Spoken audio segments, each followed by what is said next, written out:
Special council meeting for April 24th. This meeting is to propose and give presentation on the upcoming budget. This time, I give the floor to Aaron. Peter. Yeah. Oh, Pledge of Allegiance, that's right.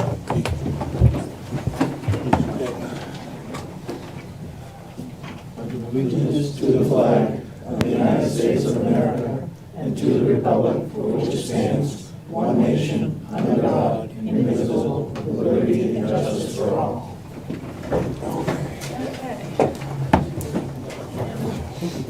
Do the roll call vote. Dale Macklin. Here. Jerry Aquarian. Yes. Ray Karen. Here. Joseph Gravel. Here.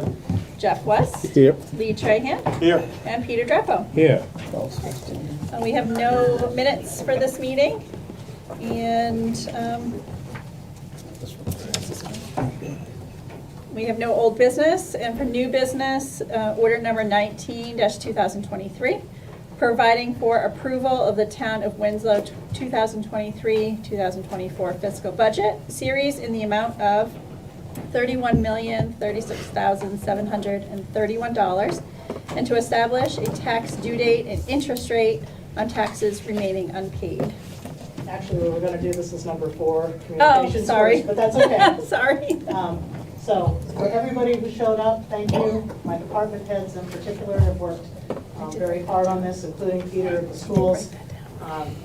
We did a run through today, so hopefully this will go smooth. It's the first time we're doing this, but it occurs to me that we haven't really been presenting the budget when we vote on it and do the public hearing. So we've left it to the public to just read it and hopefully understand it, and then come up with any comments they might have on it without getting the full picture. So this year, I tasked all the department heads with putting together first their own presentations for the budget workshops, and then this one, which is the full budget, which everybody's up here. So I am going to ask that you all hold any questions or comments for the public hearing, which will immediately come after this.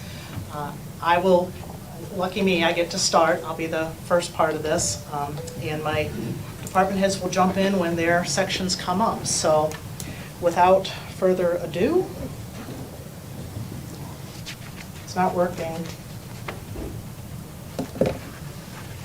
Okay, AV lady, it worked when we tried it. Is my computer asleep? Nope. Doesn't look like it.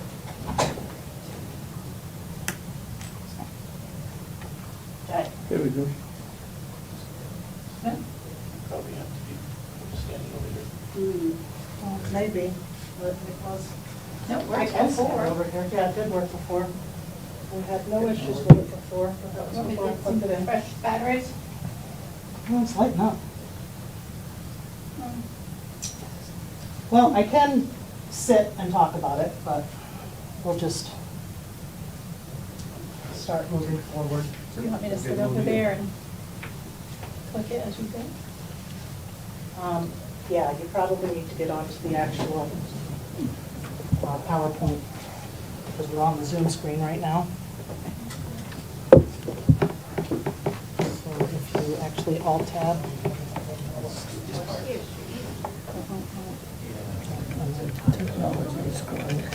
Alt-Tab. Is that it?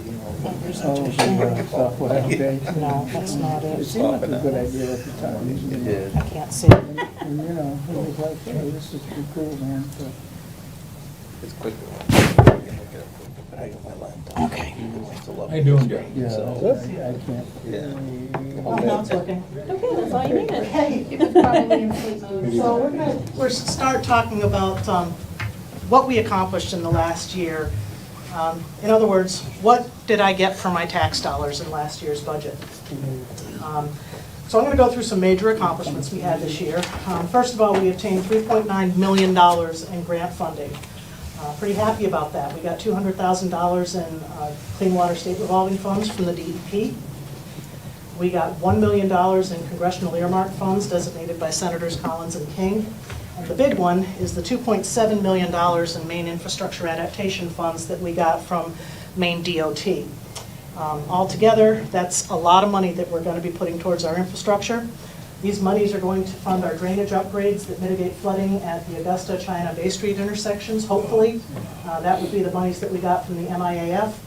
And the monies that we got from CWSRF and the earmark funds are going towards the Chaffee Brook River crossing. Originally, we thought it was going to cover the entire thing. Unfortunately, the project came in higher than expected. It's still going to cover half of that project. So, but that's monies that if we had not had them this year, we'd be hard pressed to start those projects. We also launched a new town website this year. I just want to point out some cool features that go with this. We have this neat little critical alert bar at the top, so when you log onto our website, if there's something red at the top, it's really important. We have expanded menus that are very easy for everybody to get to. Anytime you hover over one of those, there's all your options right underneath it. We have quick links that are the things that people need most often, most commonly. We have important information. Right now, what we've got up there is all the stuff about the Taconic Bridge, so we're trying to keep all of the updates on the traffic shifts and closures and all of that up there. But it could be we're closed today for snow. Anything that we can put on there. Our news section is a lot nicer now. It comes with nice graphics. And our calendar is a lot easier to access. My personal favorite feature, though, is the sign up for email notifications. So if you go into the How Do I tab and sign up for alerts, you can sign up to be updated when things change on the website. So we're pretty proud of that. If you haven't seen it, it's www.winslow-me.gov. Another major accomplishment for this year was establishment of the Public Safety Department. We are still in a trial phase, but we did vote this into existence. The council voted it into existence in November. This puts police and fire under one public safety umbrella rather than two separate entities. It provides for improved response coordination for major tactical events and disasters. It gives us enhanced joint operations training opportunities. So we've got both departments can come together much more easily to conduct joint training, and it allows us to access additional grant funding opportunities. For the FY 2024 budget, it's a net savings of $49,000. Now, I know some of you were going to say, wait, originally you told me 105. That's because it was for FY 23, but for FY 24, we gave up a patrol officer position to add the deputy police chief position. That's a little more expensive than the patrol officer was, so the net savings now becomes 49 instead of the 105. Also, the lieutenant is staying in his position. Originally, we had assumed that he would take the deputy chief position and the lieutenant would be eliminated, but since the lieutenant is still there, that's a higher salary than we otherwise would have had in a patrol officer. But so far, things have been going great on this. We're going to be holding another public engagement meeting in the next couple of weeks, so be looking out for that. Facility upgrades.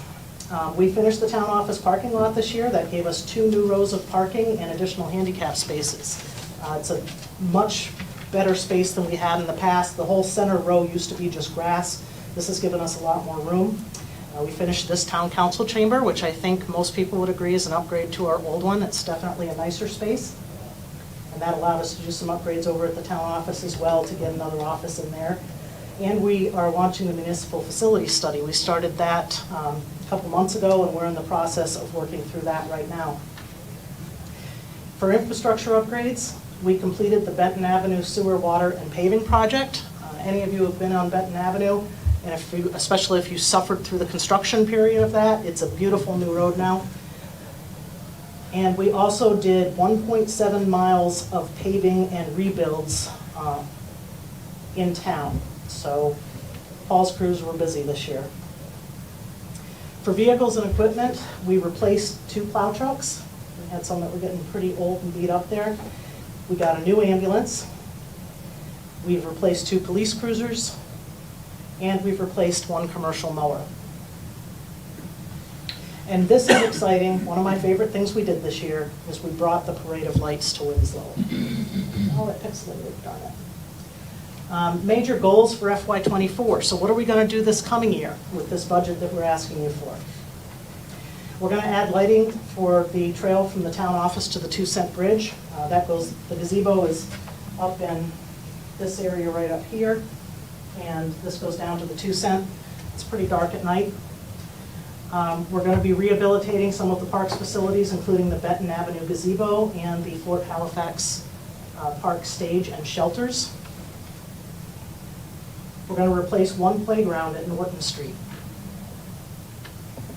We're going to be paving another 4.5 miles of roadway, including Knoll and Shorey Roads, Halifax Street, Smiley Avenue, Getchell Lane, and Warren Terrace.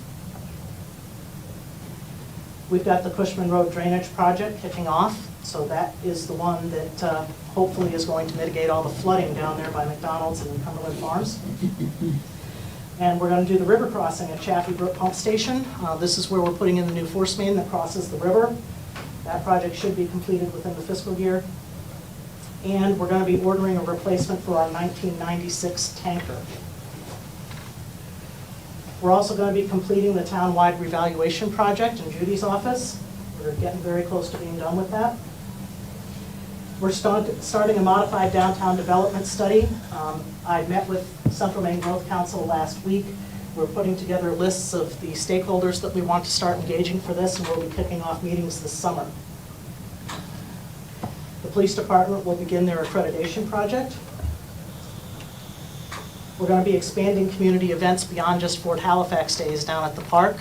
We're going to be having a fall festival, but we're also looking at doing other things down there, like potentially a concert series, food truck days, things like that. Get some more community stuff going on down there. And we're relaunching the Hometown Hero Banners project, and Amanda will be taking over that as well. You may have seen these in Oakland or Fairfield. We're going to be doing the same type of thing here in Winslow. Recognize our veterans. So, what's this budget going to look like? If any of you have seen it on the website so far, it's a big increase. We're looking at 6.7%, $1.9 million. Why is that number so big? Well, it's partly due to inflation. Inflation's been running between 6 and 8% all year. I rounded it out to 7. Wages, we have a 5% cost of living adjustment for our existing employees, and also we have had to hire new employees at higher steps on the scale than the existing employees who are no longer here. That's just due to the labor market. We have contractual increases. Those include our software programs, Kennebec Sanitary Treatment District, Kennebec Water District, our IT maintenance through Waterville, and the Waterville Comm Center, among others. Utilities are up. I'm sure that's no surprise to anybody. Kennebec County taxes went up 6%. We've lost the PERC funds that used to supplement our sanitation budget. I've kind of been harping on this one for the last 3 years. We put $139,000 a year towards sanitation, which is from the monies when we used to belong to the PERC program. They ran out in FY23. We have no dollars to put towards sanitation. So that was an automatic $139,000 hole in our budget before we even started. But the big one is our capital expenditure budget. Our capital this year is a $1.4 million request. That increase is 40.5% of the total increase in this budget. So when you look at capital, it's gone up $787,750. That's 118%. And I'm sure most of you are thinking, what on earth are you all doing? Okay. The big difference here is that the FY23 budget relied very heavily on ARPA funding, which was over $700,000, and on unanticipated excess revenues from FY22, where we pre-funded capital that was for this year. We don't have any of those monies. They're gone. There's no ARPA, I don't have any more properties to sell, and I don't have excess revenue to the tune that we did last year. So this is the true cost of our capital now that we're seeing in this budget. Okay? This is to maintain our $800,000 worth of paving, which is the big one, and to fund the old junior high building. We have to start putting money away to actually take that building down, because we know that's going to be somewhere between a $750,000 and $1.2 million expense. We increased the annual set-asides for park facilities, historical and recreational facilities, and equipment budgets, and that's because the monies that we've been setting aside every year, inflation has now surpassed what we were estimating we needed to put aside to keep up with those replacements as they happen. Our revenue also did go up, that's the good news. It just didn't quite keep pace with the inflationary pressures on our budget. So our revenue is up to $15,300,000 approximately this year. That's up 3.7% from last year. That's driven primarily by state revenue sharing. State revenue sharing went up $220,000. It's also ambulance transport revenues have come in about 25% over what we anticipated. School revenue has gone up slightly. Again, not enough to cover what it costs to do business, but the revenues are coming up somewhat. And we have a sewer fee increase. And the reason we have a sewer fee increase is because we have to keep pace with what it takes to rebuild all our sewer infrastructure in town. So what does this mean in the tax commitment? So you can see here our total appropriations is the 31 million. Our total revenues is the 15,300,000. And what we're left with is this net appropriations number. That's what we have to raise through taxes this coming year. $15,736,977. That means we're going to have a mill increase of approximately 1.36 mils and a final tax rate of 22.56 per thousand of value. That looks big, but it's really where we should have been getting to a long time ago. This should be the last year we need to keep playing catch up on all the holes we've left in the budget in the past. We kind of used every source of revenue we could to keep from raising taxes. We put in every creative idea we could to fund capital, and this year we're kind of at the end of what we've got. The good news is I don't think you'll see mill rate increases quite that big in the future. Obviously, there's still cost increases that happen. Inflation is a continual thing. But this budget reflects the true cost of doing business without having any artificial shore-ups from other sources of money. The other good news in that, and you'll have to call the assessor to get more explanation on this because she's the expert, but due to the revaluation, this is pretty much the worst case scenario. We don't know what the valuation's actually going to come in at when everything's said and done. We won't know what this actual mill rate is until August. The state has to do all their work, then we have to do the tax commitment here in town. I say we, I mean Judy, she's got a lot of work ahead of her. I don't want to take the credit from her, but she'll be doing it. And in the end, usually the mill rate that we guess at in the budget is a little bit less when it comes out in actuality. So hopefully we'll see that happen again here. What this means for the average residential homeowner is about $272 per year additional in their property taxes. So let's move on to the department budgets. Sorry, you have to listen to me for a few more minutes because I've got the first 2 or 3 here. Through the chair, could you just explain a little bit about our fund balance too? I know that's, No, because I asked if we could please wait till the question and Oh, answer okay. session and let us get through our presentation. Okay. Otherwise, this will take till 10 o'clock tonight. okay. As long as it's part of the presentation. No, it's not part of the Okay, presentation. we'll ask that later then. Okay, so first department is town administration, and this pretty much follows along with the order of the cost centers in your budget books, or if you're looking at the one online, it follows the direct order of those accounts listed in there. So town administration is myself, the town clerk's office, the finance and HR director, and the ladies that work up in the front office, processing all the payments, and my executive assistant, Katie. So what did we do this year? I think a lot of people don't think much about what administrative staff does, but we're actually pretty busy in the background. In the last year, the staff has processed 11,911 motor vehicle registrations. They processed 16,000 sewer payments. Overall, they've processed $14 million in payments to the town. We've completed the town code administrative update. That's all of our ordinances and everything being updated online. We've implemented a formal performance evaluation plan, which we didn't have in place before, and we've implemented a formal exit interview process, so we can learn from people who are moving on to other positions. We've also gained over $3 million in grants. We've held 10 coffee with the manager events and 3 public safety department engagement meetings, and that I point that out to say that we are doing our best to increase public engagement, to try and get more opportunities for the public to engage with myself as the manager and with other leaders around the town. We launched the new town website, as I mentioned before, and we established the Winslow Beautification Committee. Our expenditure budget is up about 3.9%, about $20,000 in administration. And primarily, The significant factors there would be the cost of living adjustment of 5% and a 43% increase to our audit expenses.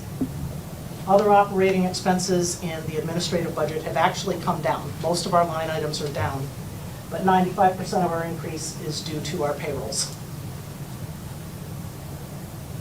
Our capital request for this year, we're asking for $96,450.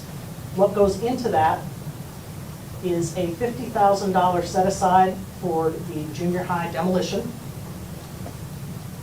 set aside for the Taconic Bridge lighting, trail lighting, and major maintenance for the town office. Those combined are $25,000. And we have to fund, until we actually take the junior high building down, we have to pay for insurance, utilities, and maintenance, which is a request of $21,450. But note that that includes monies we didn't budget for FY23. So that's higher than it would be for a single year, but we're catching up with last year's costs. Capital projects we're going to launch this year. The big one's the municipal facility study. We're already in the middle of it, but it'll finish up in FY24. The grand total on that is $48,730. We're looking at a 1965 municipal facility that houses our town office, fire station, and police departments. It's reaching the end of its useful life. It's getting past the point where it is economically prudent to continue throwing money into it. But we don't know for sure that that's the case, which is why we're doing this study. The station, the fire station is too close to the road. It doesn't fit the current size of the apparatus, so we know we have to do something with that. But the big question we're hoping to get out of this study is to determine if it's more cost effective to build a new fire station and renovate the existing facility for the remaining departments, or are we better off to build an entirely new facility, co-locating everybody and having it up by Public Works so that we're further consolidating town departments, and then sell the property at the current location on Benton Avenue to offset those costs. So we don't know that. That's why we hired consultants to look at that, and we'll all look forward to see what the answer to that is. Another project we're going to complete is the lighting on the trail to the 2-cent bridge. This one's been coming for a while, but it wasn't urgent. It was kind of one of those things that we were starting to pre-fund but didn't actually get there. But the Taconic Bridge project is pushing that to happen now instead of waiting. They're going to be diverting pedestrian traffic to the 2-cent bridge, which is going to increase the amount of pedestrians we have going across there, a lot more foot traffic. And the trail is somewhat secluded and it's pretty dark at night. That's why I've had requests in the past, because we do have people that actually work in Waterville and walk back and forth from Winslow. They use that bridge. They've asked me in the past about lighting that area. So it went from being a nice to have to being kind of an important thing as soon as the bridge project got off the ground. Our revenue budget, again, we're up about 4.5%, and that is primarily due to the state revenue sharing increase. Our other general fund revenue actually has dipped some. As you can see, our increase for state revenue sharing was $220, but our overall increase is only $151,000.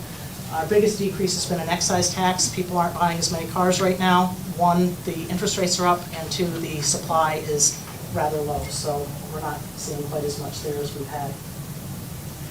So what are our goals this year? What are we going to do with this money? We're going to complete the town office renovations. As I stated, part of doing this facility over here was to allow us to take the old council chambers and turn it into a conference room, another office for the HR and finance director, and a small break room, because we had people sitting in an area about as big as this before. But now people could actually take a lunch and not have to leave the building or sit at their desk. And it involves paint and flooring, so that's what we're going to finish. We've got the, it actually looks pretty nice over there. We've got the one section that used to be the council chambers done. We're going to finish paint and flooring in the remainder of the offices. We want to look at obtaining further grant funding to support Sunset Heights Sewer Project, the North Pond Road Culvert Project, and other major infrastructure. These sewer projects in particular are very, very costly. Right now, we are in process with another congressional earmark application. Senators King and Collins are moving forward our $3 million request for Sunset Heights. We haven't heard from Representative Shelley Pingree, but that's just one of the avenues we're going to be looking at to apply for more funding. We want to expand our outreach initiatives further. One of the ways is going to be to We've actually already started trying to get more people back on committees and things like that. And we're looking to try and develop talent pipelines through partnerships with area trade schools and business colleges. A big problem in public sector, and I know other sectors have it too, but in the public sector in particular, nobody's really looking at coming into these jobs anymore. It's very difficult to get people who want to do these jobs when all of those of us who are sitting here retire. So we need to start getting to people before they get out of school, get them to start thinking about these jobs, and hopefully we can do that by developing some of these partnerships. Beyond FY 2024, looking forward, we need to look at security upgrades. If we do stay in the facility we're at in particular, we need more cameras. It may surprise people to know we don't have any cameras overlooking our finance area. It's kind of a big security problem. I want to move us to carded entry systems instead of keys. That not only is a next level of security, but it also means you don't have to rekey a facility when people lose their stuff. You can just turn cards on and off. You can set them for specific times of day, whatever. And we need to add an alarm system that goes directly to the police department instead of going all the way through dispatch before our PD ever hears about it. Right now, if you hit our panic buttons anywhere in the town office, it has to go to Waterville Dispatch before it finally comes back. When we were testing it a couple years ago, the best response we got was 3 minutes, and that's because they knew we were testing it. When we didn't tell them, it was 10 minutes. We want to get improved accessibility for disabled patrons. That's not only people who are using devices, wheelchairs, walkers and things, but also visually impaired people, hearing impaired people. Do we have the right services in place to be able to serve those people efficiently and effectively? Potential switch of financial systems from Munis. Munis is a very big, heavy hitter financial system. Generally, it's designed around much larger municipalities, and we don't necessarily need that in Winslow. We're not sure we don't, but we would like to investigate what else is out there because this is a very costly program. It goes up about 4.5% every year in price. So it's a big bill to pay if something else can do the job as well. And we want to consider long-term thinking about the addition of a town planner position. As the town grows and we start adding businesses and growing the downtown, whatever the downtown's going to be, zoning is going to become more and more important. A lot of the laws that are coming down from the legislature are going to make zoning more important, and a town our size does warrant having somebody that's actually a professional in that position. Not at this point, but looking down the road, depending on where things go, that's something we should definitely consider if it's something that the town can afford to do. That's all I got from the administrative budget. So on to town council. This is probably the simplest budget in here. It's actually gone down. There's only a couple of things that go into the town council budget. One is their stipends, which have stayed the same. There's a small line item for supplies, and then there's a larger line item for the televising of all of the council meetings. Televising actually went up a little bit, but the biggest thing is last year we included $2,700 for new AV equipment. And that was in this year's budget, so it won't be in next year's budget, so it's decreased. The value that you're getting, the Winslow Town Council last year held 15 council meetings, so it's not just the 12, you're getting 15 out of them for that same stipend. So next up is Assessor's Office, so I'm going to turn this over to Judy. You said I'd go first this time. Somebody else this morning complained about, oh, it was Audra said she had to go first. I said, oh, that was me.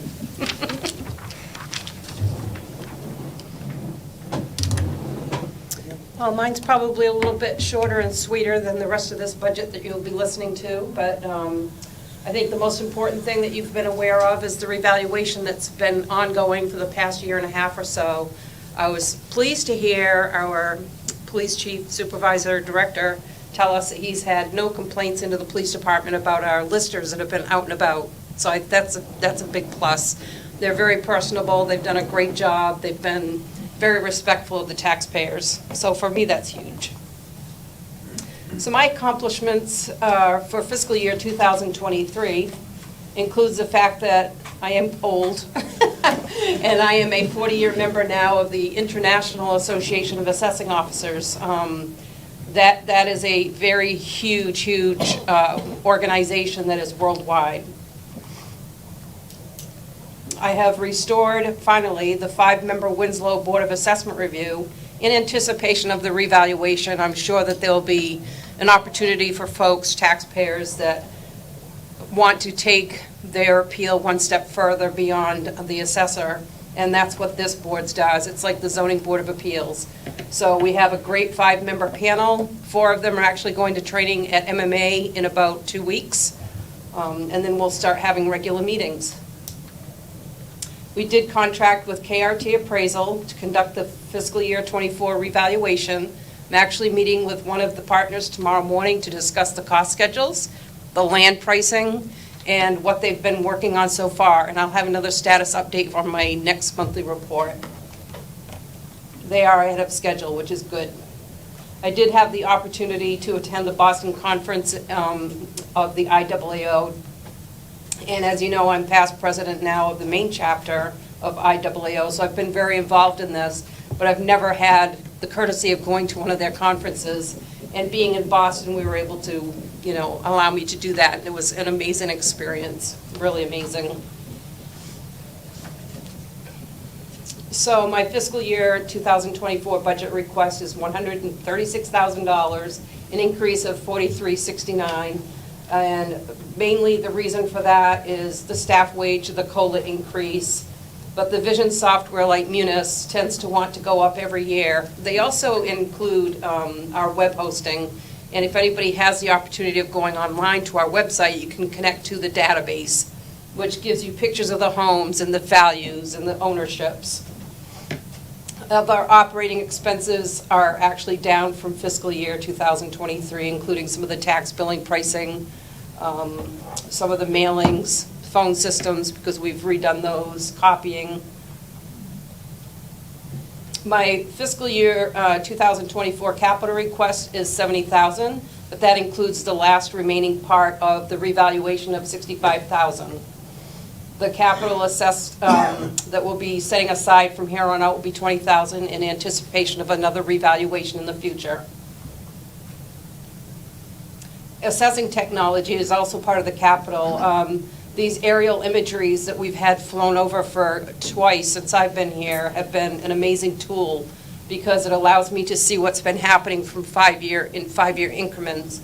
The next flyover, the State Office of GIS is working very hard to get the county, the state, and the local municipalities on board again because there's a cost savings to us as a municipality to buy into their project, but it has to start with them. So I'm hoping that within the next 2 years we'll have another fresh flyover.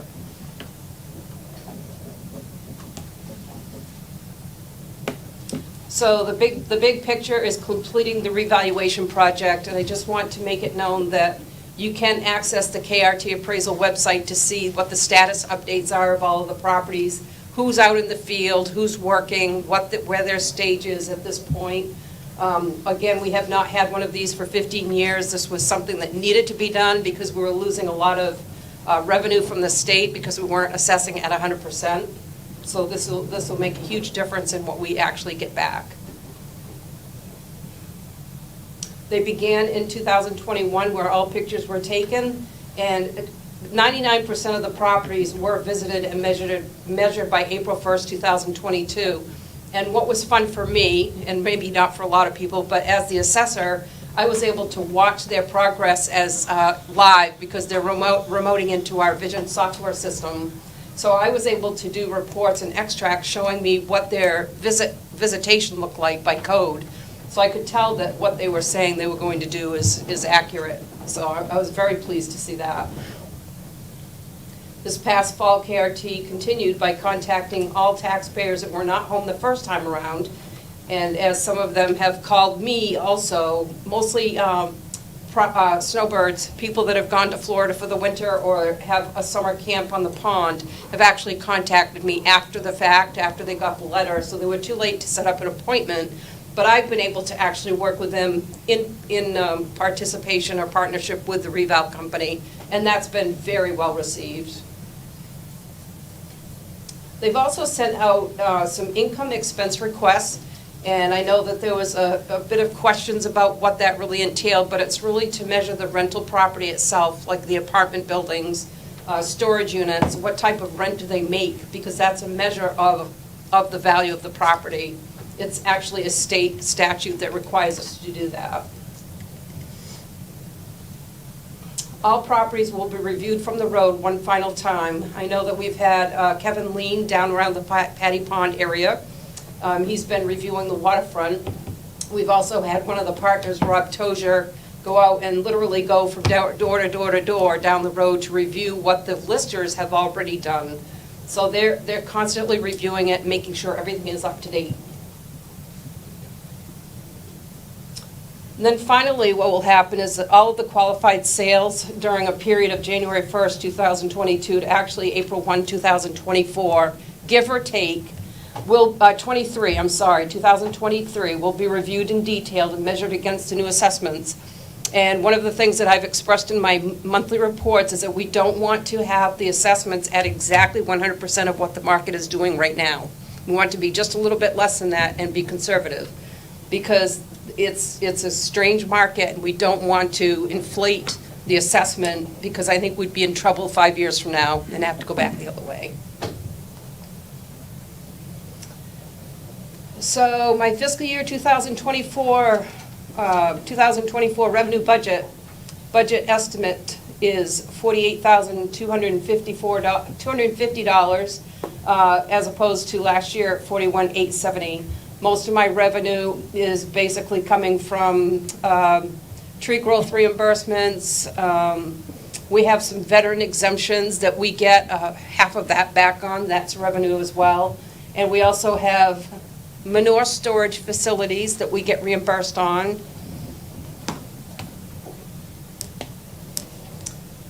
My budget is relatively small compared to what else you're hearing tonight, but to me it makes a difference in making sure that we're getting our best bang for the buck as far as revenues. So again, the tree growth reimbursements, renewable energy, those are the solar panels on the roofs, are all a part of what we have to play into what we need to raise at the end of the year. So that makes a huge difference. My goals for fiscal year 2024 is to make sure that we continue to monitor new construction based on the new schedules, new land splits. Those are all something that has to be done every single year, and make sure that our assessments are keeping in line with our revaluation that we've already had, and also analyzing the market sales. And because the appraisal contract doesn't include utilities or personal property, I'll be doing that myself. However, there are a couple of large utilities that I'm not comfortable in doing myself because they're so expensive. And we do have a consultant, Bill Van Tynen, that will be doing that for me once again. The Hydro-Kennebec Dam will be one of those this year. The BD Solar is off Peachtree Lane, and we did an appraisal of that one in 2022, and now I just need to maintain that value and depreciate it every year. And CMP is typically appraised annually. Again, I've had Bill Van Tynen be very helpful in teaching me the utility trade, so to speak, and understanding how to do cash flow analysis and all these other types of valuation tools that go into place for utilities that have these kind of incomes. And Summit Natural Gas is, we just have the big steel pipe, and that's it. We don't have any distribution. So we just appraise that annually as well.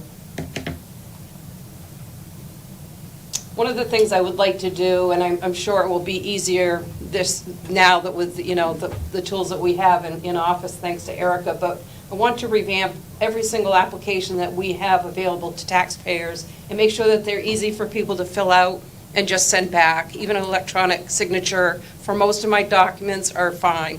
So I want to make that as easy as possible, and maybe make that an email notification if people want to be notified about when it's ready. I also, before I leave and retire someday, I would love to, and I've always wanted to do this, is to put together some sort of a simplified instructional manual for the administrative part of what I do. There are so many different facets to the job that I can't seem to, if I get it done, it may have to change every year, but at least I'd have something for the next person that comes into the office to know what things are. I think that's important. And the downstairs basement is something ongoing as well. I have a passion for organizing and sorting and cataloging, so I would like to try and finish that up as well. I know that Public Works has a lot of files and plans down there. The planning board does, and I want to make sure that we have all of that inventory accounted for easier archiving later on. The needs that I have coming up are something I'd like to incorporate all of the other departments in, and that is to integrate our aerial mapping, our tax maps, our databases with fire, with Public Works. It should all be all-inclusive to some degree, and everybody interior in the town office should be able to utilize it to what they need it for, and then offer those layers out to the public as well.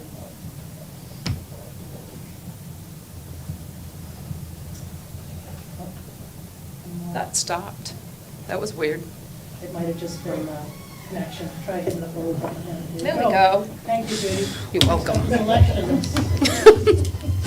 Good job. Thank you. Tried to talk fast.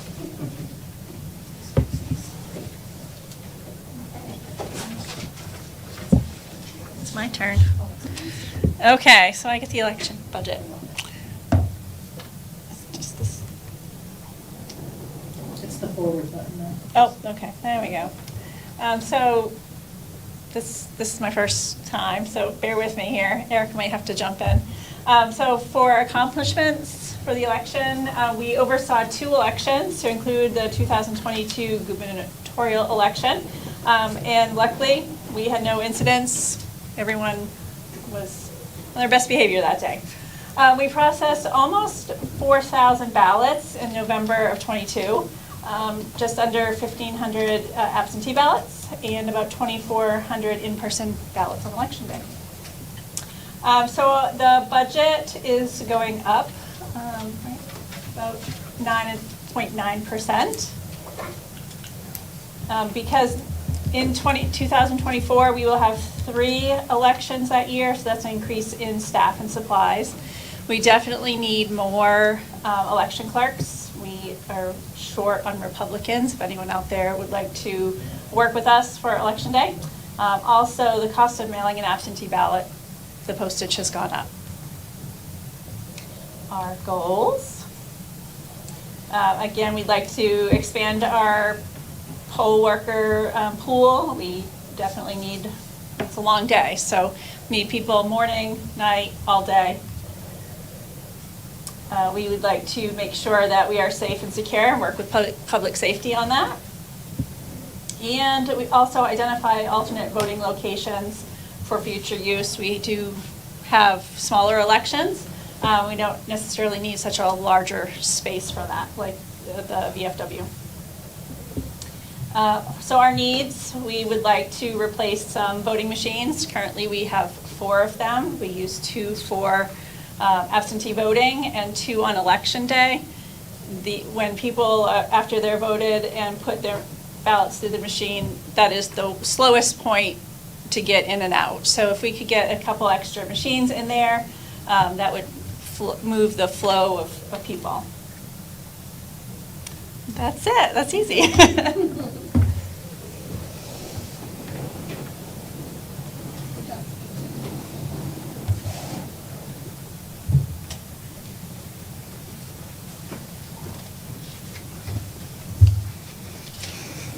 Hello, everyone. I hope you're having a good evening.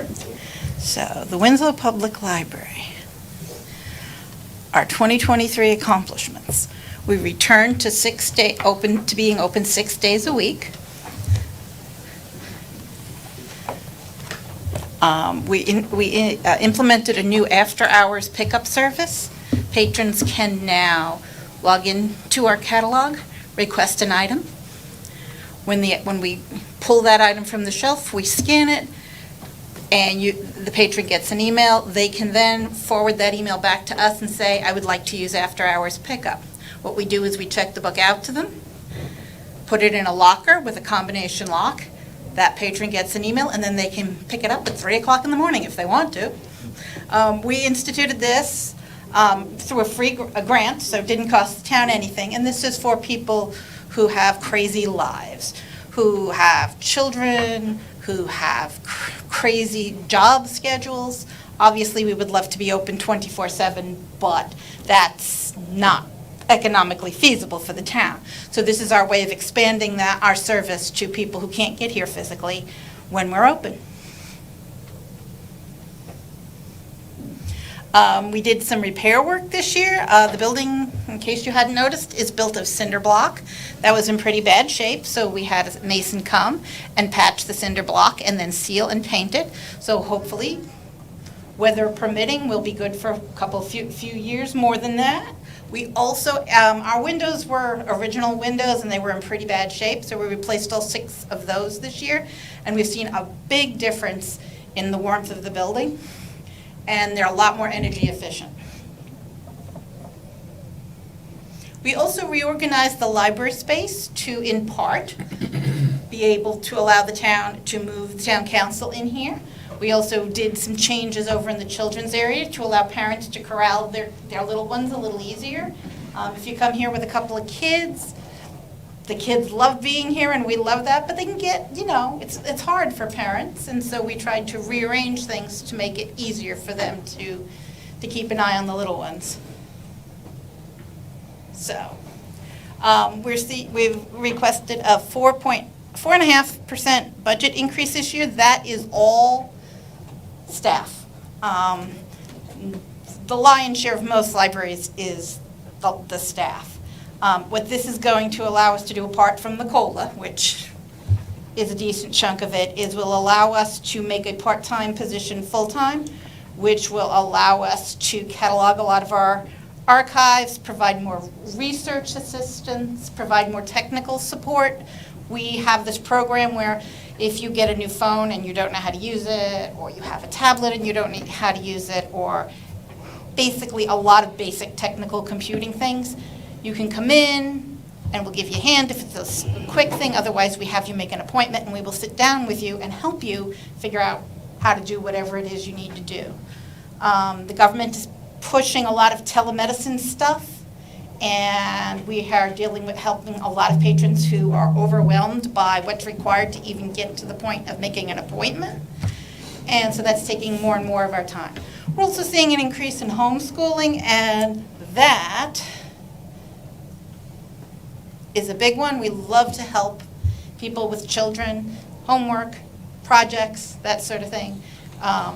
We love seeing the little ones come in and the not so little ones come in, and they use our computers, they use our research facilities, and they're our future, so we're hoping that we provide them what they need.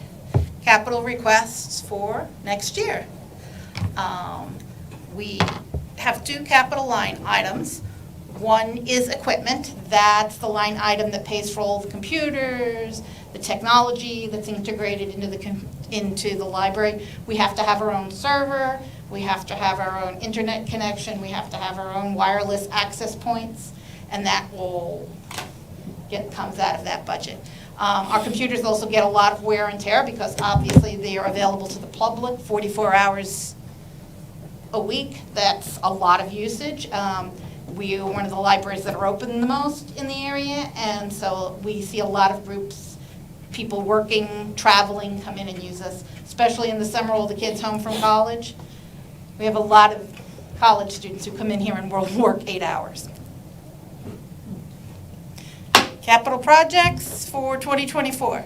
We would like to replace 7 to 8 library workstations. We'd like to keep them running well.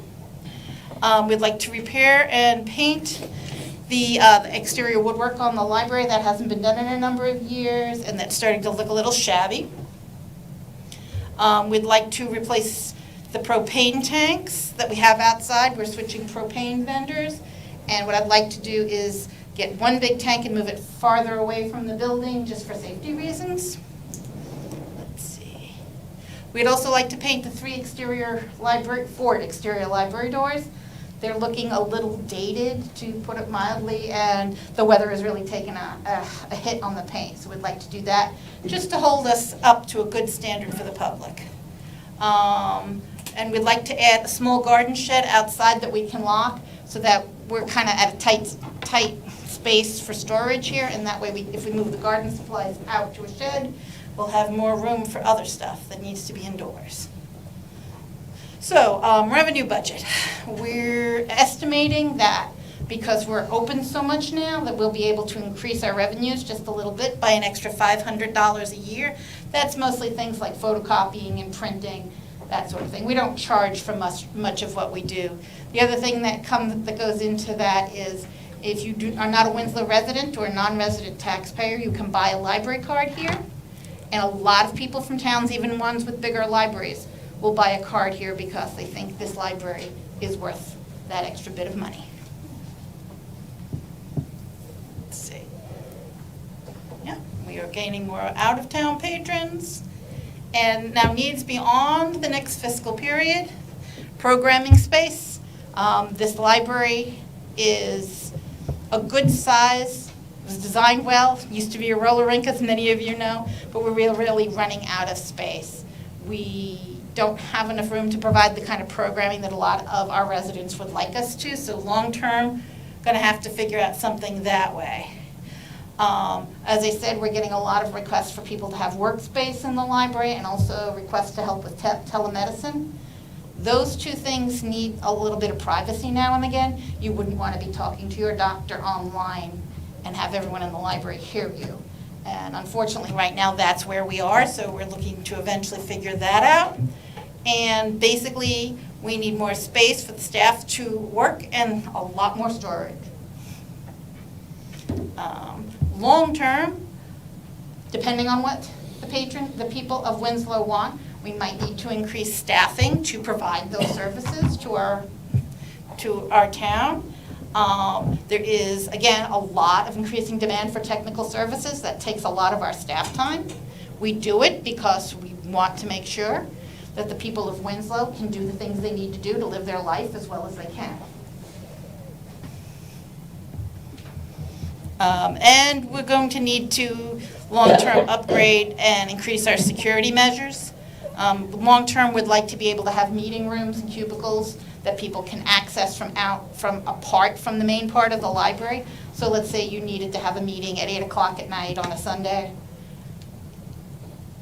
Long-term, we would like you to be able to swipe in, use the meeting room, leave, and you wouldn't necessarily have to go through the library. That's something that we've seen a lot of requests for. Obviously, that wasn't intended when this building was built, but long-term, there seems to be a growing demand for that. And our heating and cooling system is about 11 years old at this point. The average length of that is 11 to 15. Maybe we can push it to 20, but they're up on the roof, 4 giant units. You might have seen them when you were parking. As the weather gets crazier, the wear and tear on those increases, and we want to make sure that we can cool in the summer and heat in the winter to take care of our patrons. Last, just what value do you get from your public library? We're open on average 44 hours a week, 6 days a week, more than any of the other public libraries in the area. We have 32% of the Winslow residents have an active library card, and using a state library calculator, we were able to punch in our services and punch in our budget and see how much you actually bang you get for your buck here. We provide a return on investment of over 170% in compared to our budget for the town of Winslow. So I hope you think we're worth it. Thank you.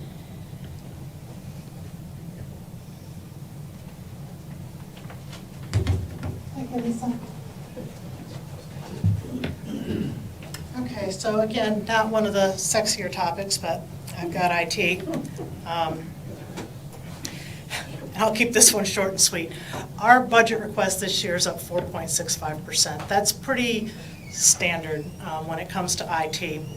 What's bringing that up is the Waterville IT services. We do all of our IT through Waterville. They provide all of our internet, our email. They maintain all of our equipment. That's going up 5%. Munis financial system, I mentioned before, increases about 4% every year. And our phone system, we changed over to a VoIP system, so there's an annual fee we did not have before. So 4.6%, right in the ballpark of what we would expect for IT services. Our capital budget for IT, we asked for $28,000 a year. That's an ongoing request. And what that does is it pre-funds our computer replacements, our network equipment, and our communications upgrades. The only group that is not included in this capital is here at the library, and that's because there's a specific use for the public. All of the other computers and equipment in the town run through this budget right here.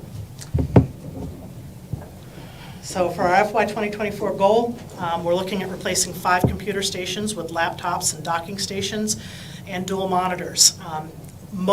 As we've been going, as we replace computers, we are moving to laptops in most applications. That is for more flexibility with our staff, either when it comes to working remote, or if we need to just move them around temporarily, it's a pick up and go type arrangement. Gives us a lot more flexibility with what we need people to do. The dual monitors, for those of us who are data geeks and have to do all that type of work, lots of spreadsheets, multiple files at once, the dual monitors is a huge efficiency factor. If you've never had to experience, I don't know how to explain it to you, other than to say it saves literally a lot of eye strain and headaches. And in my case, I can tell you I'm about twice as fast being able to have 2 screens up and do my work at once as I see financial people nodding their heads. Anybody who does the big spreadsheets, dual screens. So that's our goal for this year, because we've got 5 that are up for replacement. And that's all I've got on that one, so I'm going to turn it over to public safety. Now comes the fun stuff. Right? It's this one right here. Good evening, everybody. I'll try to make this really quick. I'm Leonard McDade. I'm the interim public safety director for this time. We'll see what happens when the trial gets done, whether we go forward or not. I'll present the police side of it. Captain Burgess, Adam Burgess, is going to present the fire side of it. So. You went backwards. I'm sorry. Oh, I did. I went the wrong way. That makes That's sense. all right. It was a really good sign. 2023 accomplishments. Like I said, we started our trial period in January, so we're into roughly coming into 5 months. In the beginning, we had a lot of questions from some of the employees. I think now the employees understand what's going on. They've bought into it, and the questions have gone, and I think everybody's pretty happy with it right now. We've finished our job descriptions, mainly my job descriptions and both deputy chief's descriptions, one for the fire and one for the police. And like I said, I'm the interim public safety director right now. And we have a deputy police chief and we have a deputy fire chief. We hold weekly meetings, the 3 of us, trying to brainstorm and figure out what's best for everybody. We also hold, we've had 3 public meetings for the town, any citizens at all, and we also have had 2 meetings for employees, all the employees, and we're having another one coming up in May. I just told you about the meetings, the monthly ones. And joint training. We haven't started our joint training yet, but we plan on doing a lot of training this summer with the schools. Once the schools get out, that's one of our big goals, is to get up there with police and fire, and I think it's going to make a big difference working together. And anything else we can think of, so when we go on a coordinated call, we can work better together.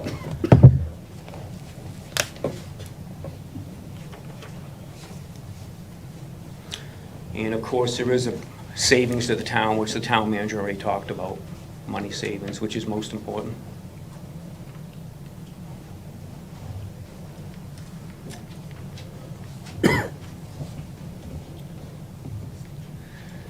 We're going to be doing a permanent public safety director job search, which will be coming up here in the next couple months.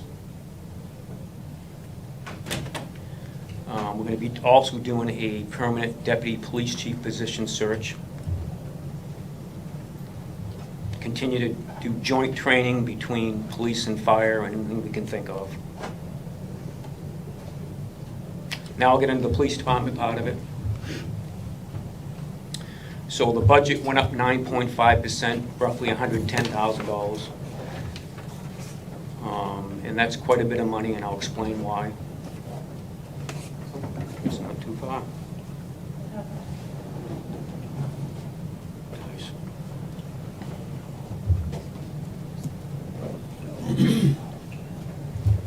have a feeling that was a network connection, but let me see. Okay. I think if we pour water in it, it'll be better.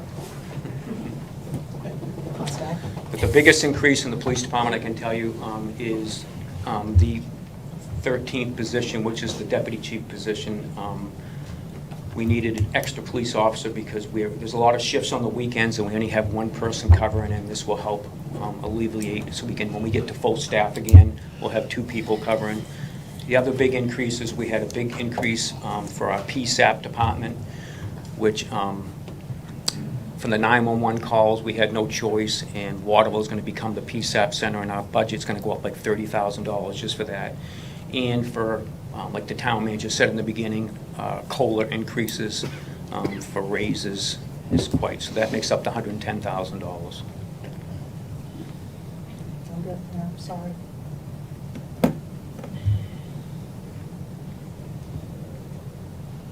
There's no easy way there from here, I apologize.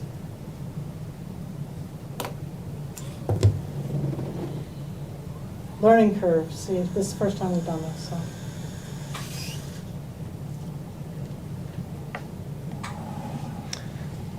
But while we're getting there, I just want to say one more thing about the Public Safety Department. I've been really proud of all the employees. For such a major change, I think everybody's worked hard together to try to get a real true estimate of whether it's going to work or not. And the employees on both police and fire have been fantastic. They've really stepped up to the plate and really tried their best to learn and work together.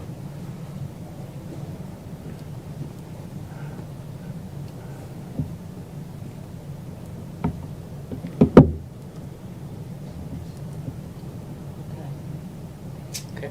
Back to where we should be? Yeah, I covered all those, good. Okay. Oh, and the new dispatcher, we just got a brand-new dispatcher that started last Thursday. Her name's Amanda Husson. She's did a fantastic job. She's going to bring a new dynamic that we didn't have before. She's going to spend a lot of time with one of the fire department members, and they're going to write a lot of grants to try to, there's a lot of money out there for public safety departments, and we're going to try to grab as much as we can. Capital request. Make it real quick. Radios, we put money aside every year for radios. They're quite expensive. The facility, like the town manager talked about, the police, fire, and public town office together, police and fire and public town office.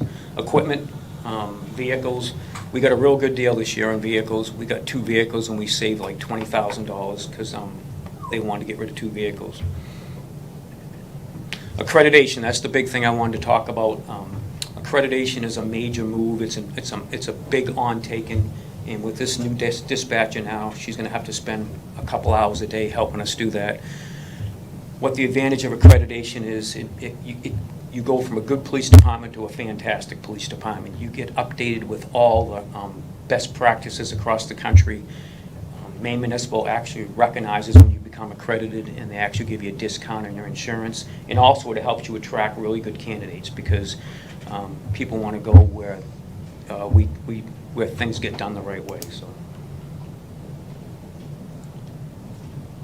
I think I'm back to the same.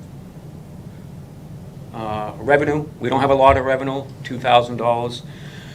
That basically comes from what we get from accident reports and for weapons permits. Our goals, like I said, we want to have 2 police officers working at all times. It's just a safety factor. I talked about the accreditation program. Recruitment program. This is one of the big things me and the town manager have spent time on this year. There is 0 applicants across the country right now for police officers. We're no different than anywhere else. So we're trying to think outside the box to recruit people. We're looking at some programs where we take people in that can't be police officers yet, or not sure that they want to be a police officer, and we're going to try to mold them into something that we need, and at the same time give them an opportunity to realize if they want to do this job or not. The average police officer across the country lasts 3 years now before they realize it's not the job for them. The problem is, by the time that 3 years comes up, it costs towns and municipalities and cities a lot of money. So we're going to try to do something a little different and see if we can get some people to come to Winslow.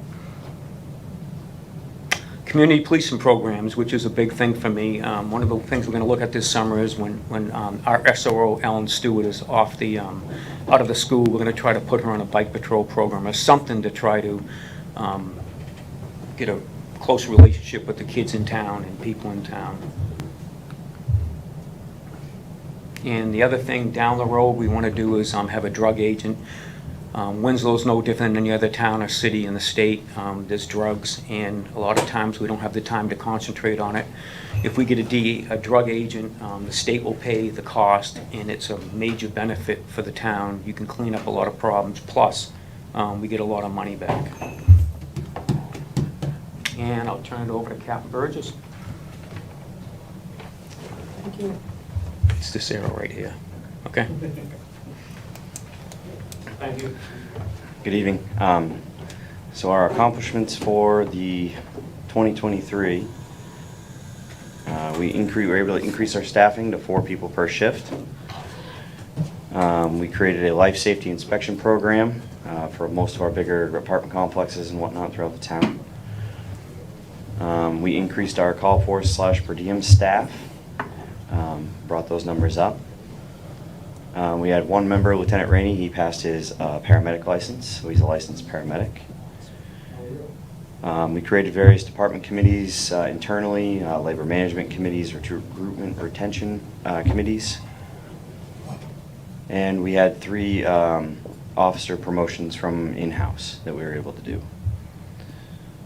Our budget this year is going to be going up 2.5%. Which increase $110,000. Now, most of that is elimination of the fire chief position. Half the wages go to the public safety director. Decrease in overtime where we're full staff now. Maintenance increases due to our aging tanker.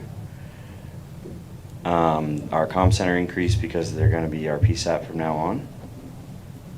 And our medical supply increases have all gone up, where our increase in call volume. Capital request is $35,000. This request includes equipment, annual set aside $25,000. Fire department facilities $10,000. And the not included will be the tanker replacement $1.25. And this will be leased equipment and expected to hit our debt services in 2027. The revenues is going to be an increase, 16.7%.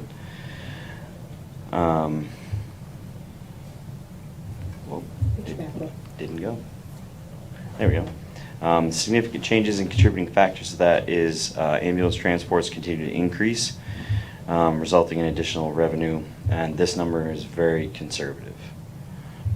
Our goals upcoming, our short-term goals are going to be to maintain our current staffing levels, increase license levels across our staff by sending them to school, and receive an AFG grant, we hope.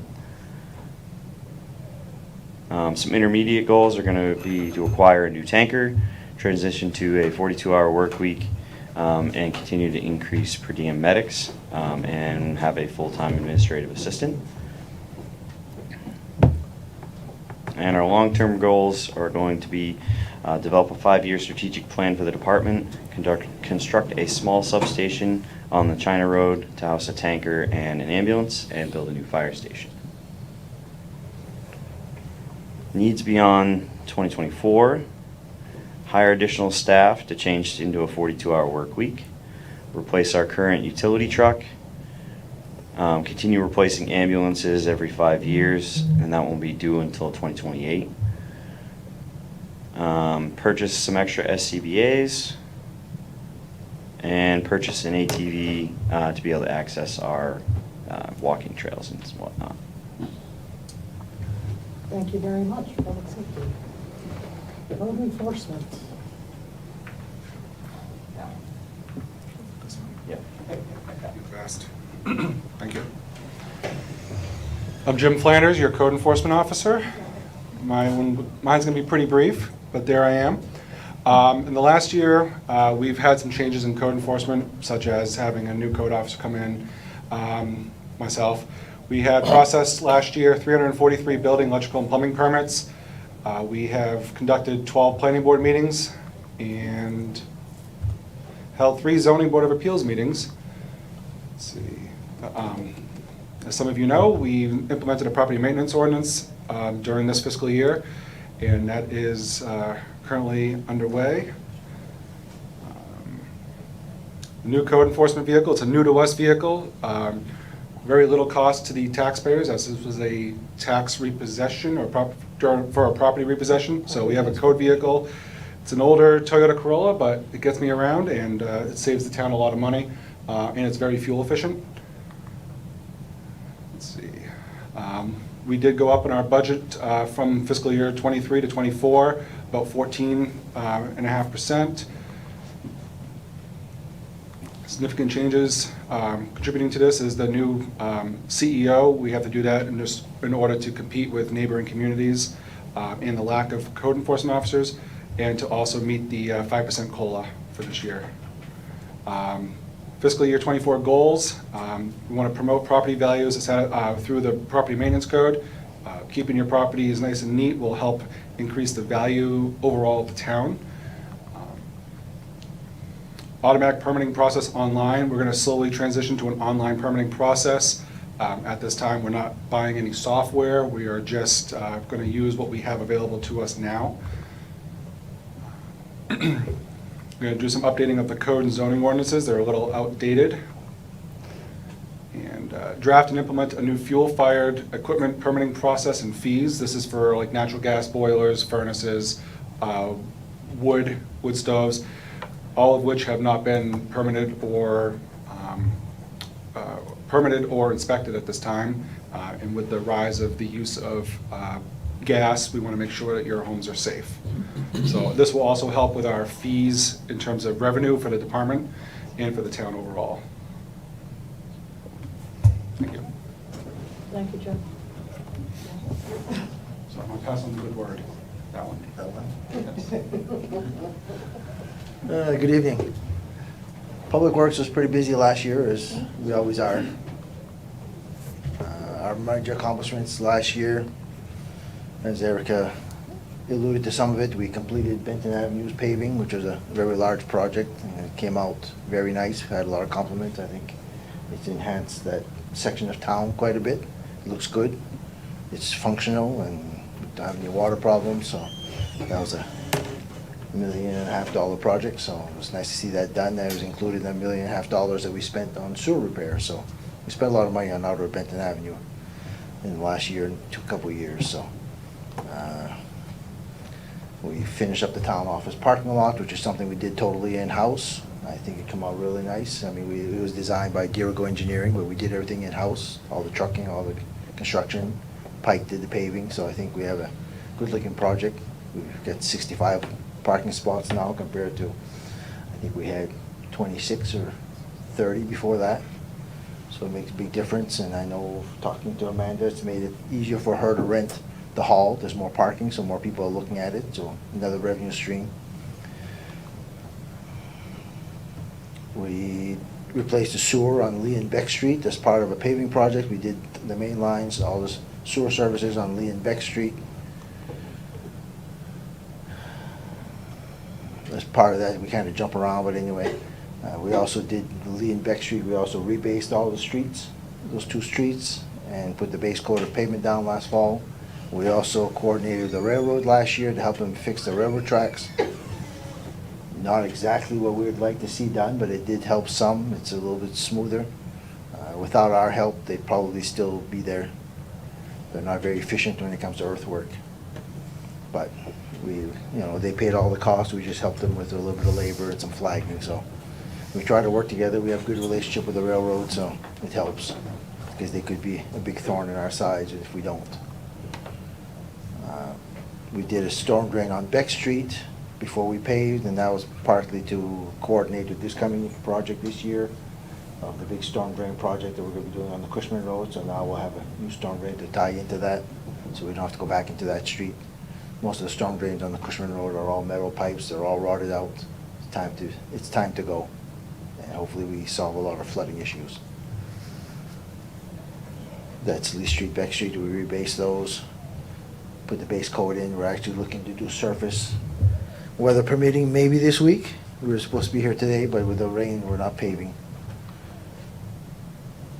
We did Clifford Avenue, we reclaimed that, and that was paved last fall. The surface is going in again, at the same time as Lee and Beck Street.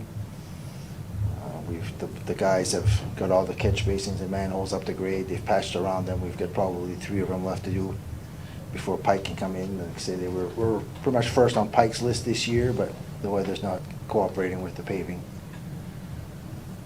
Last year, we also did the North Reynolds Road, we ditched it, cut a lot of trees, changed a lot of culverts, driveway culverts, cross culverts, reclaimed that, and that's had base coat, and that's gonna get surfaced here next week or so.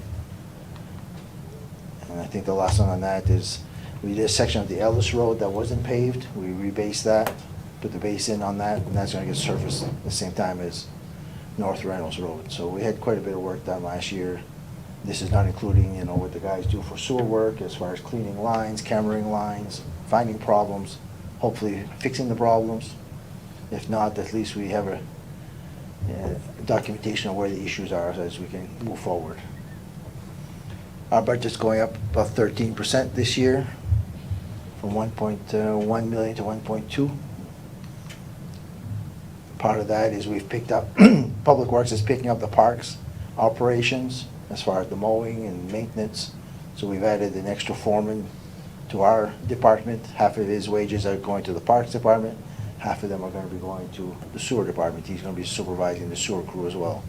So it allows us to be a little bit more proactive and give myself a little more time to concentrate on the big projects that we're doing. I mean, we've got multi-million-dollar projects with dealing with engineers and inspectors and financing, so it gets pretty involved. So, I mean, I enjoy being out in the field, but you can't be in 3 places at once. So, part of the factor too is we had a big price increase on salt, road salt, which unfortunately last year came after the budget time. We went up $20 a ton. This year we used 2,200 tons of salt, so that's a $40,000 hole in the budget before we even started last year. And the other increase is striping. As we pave out in the country, we've been doing a lot more striping. It's the only thing that we really have for safety for the folks that travel those back roads, especially when it's wet and dark. So we've been trying to do more striping. It's, you know, it's not free, but I think it's a safety factor for our residents who travel those roads. Our sewer budget is going up as well. This one's 9.9%. The biggest increase of that is the position for the foreman position, and then we have a huge increase from the Kennebec Sanitary Treatment District for treating our wastewater that goes into Waterville. And the big portion of their increase is obviously, which you've read in the papers, is dealing with the sludge disposal that everybody's running into big problems. And it's costing them a lot of money, and obviously they're passing it on to us. And they're going to be in the same boat we are, speaking with their superintendent. Their plant is just as old as our pump station at Chaffee Brook, and they're looking at serious upgrades in the near future of $60 to $70 million. So it isn't cheap to treat wastewater, and stuff that's getting to be 45, 50 years old is time to get repaired. So our sanitation budget has actually gone down a little bit, and mostly because we stopped hauling our trash to the landfill in Norwalk. Our contractor, Casella, is now using their transfer station in Waterville, and they've shared a little bit of the savings. They're saving at least 2 hours a day on transportation when they used to have to travel up to Norwalk to dump a load, especially during the middle of the day if they could get it all in one load. So they're saving time, and they're sharing a little bit of that with us. Obviously, they're still in the business to make money, but they're trying to be decent, and we see a little bit of savings.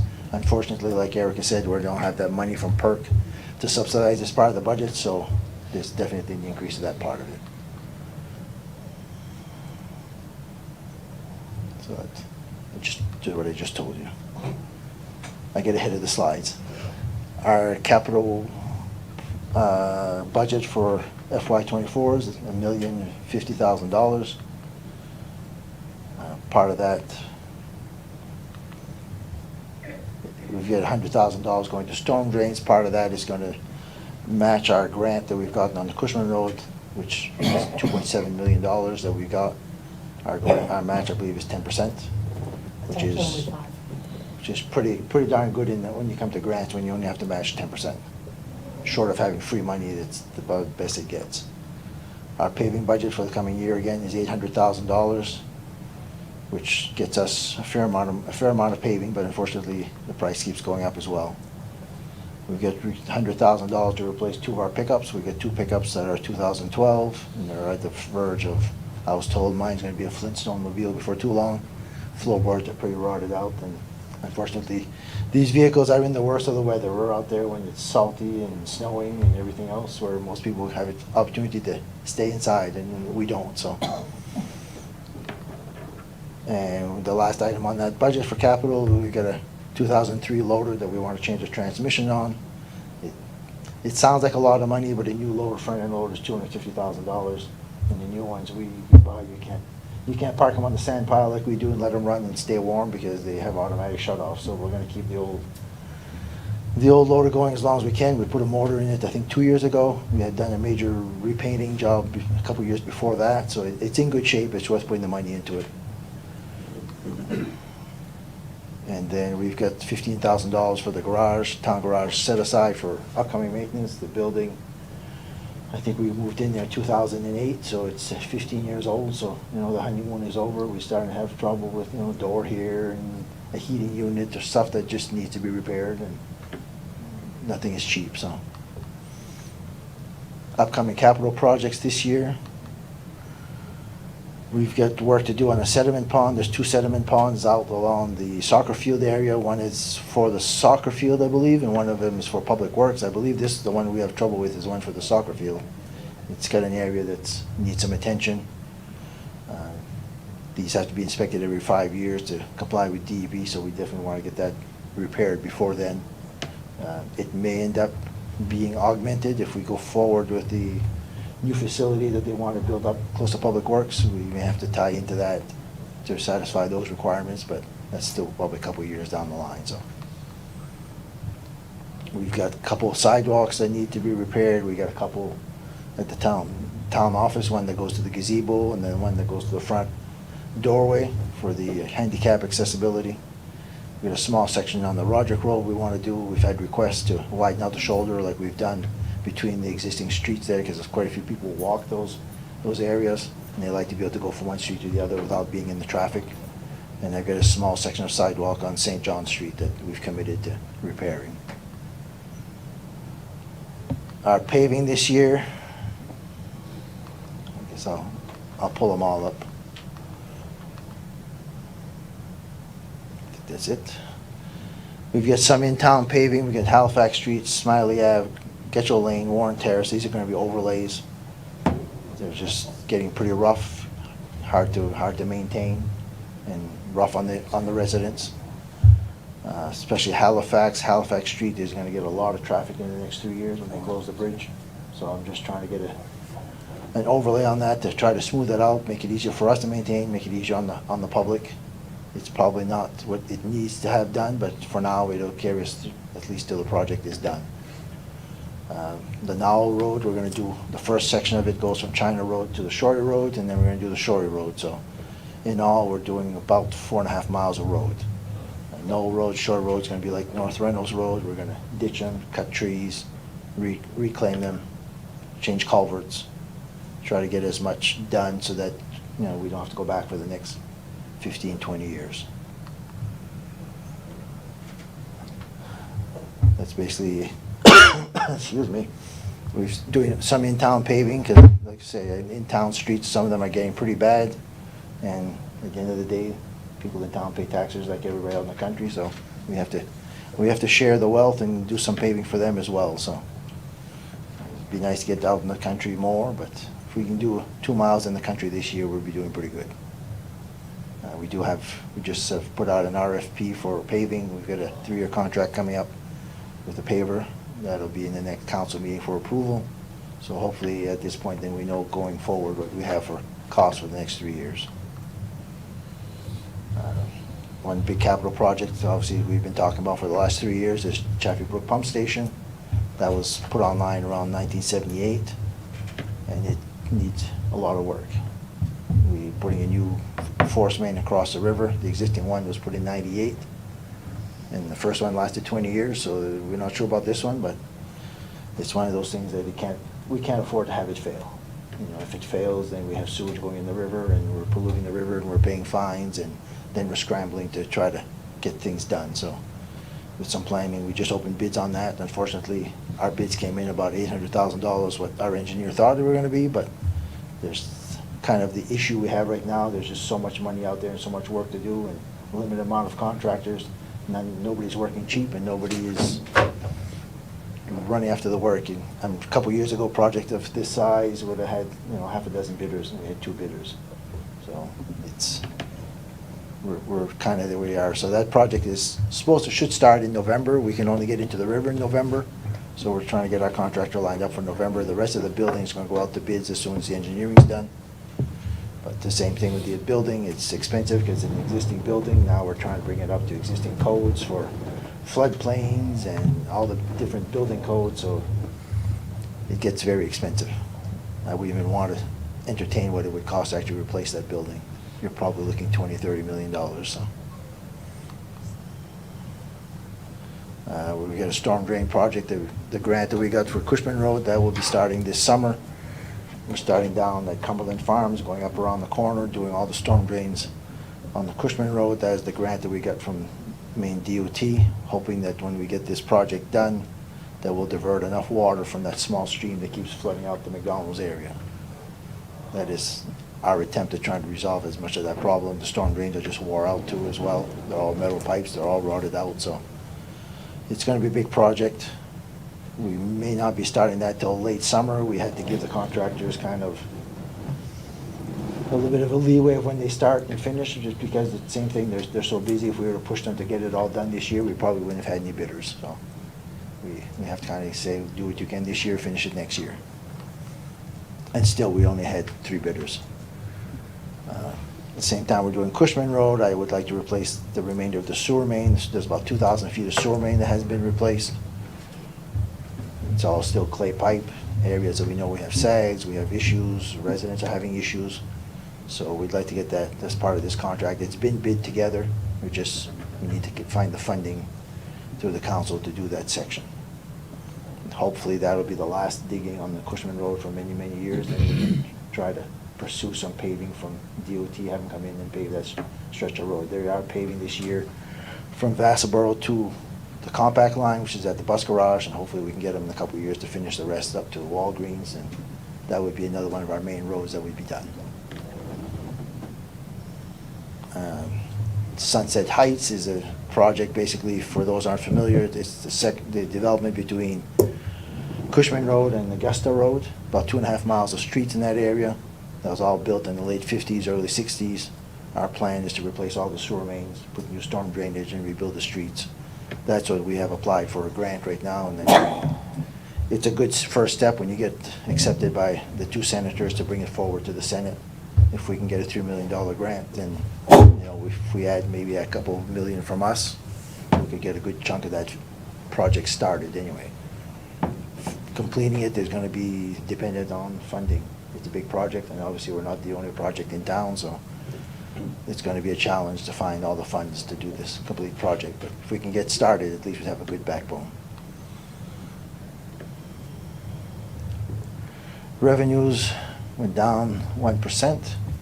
And I believe most of those revenues, what did you say those were, Erica? Most of the... You had some slight increase in, the biggest difference is that you don't have the sanitation revenues anymore. Right. So, But most of our revenues come from sewer fees, I believe. Sewer fees we get. that is the largest portion. We get some money from the state for a few of the sections of road that we plow, but that's minimal. That's 120,000, I think, somewhere in that, roughly 118, I think. It's not a whole lot of money. So Not 117. it's not a whole lot of money when you look at the amount of the budget. So.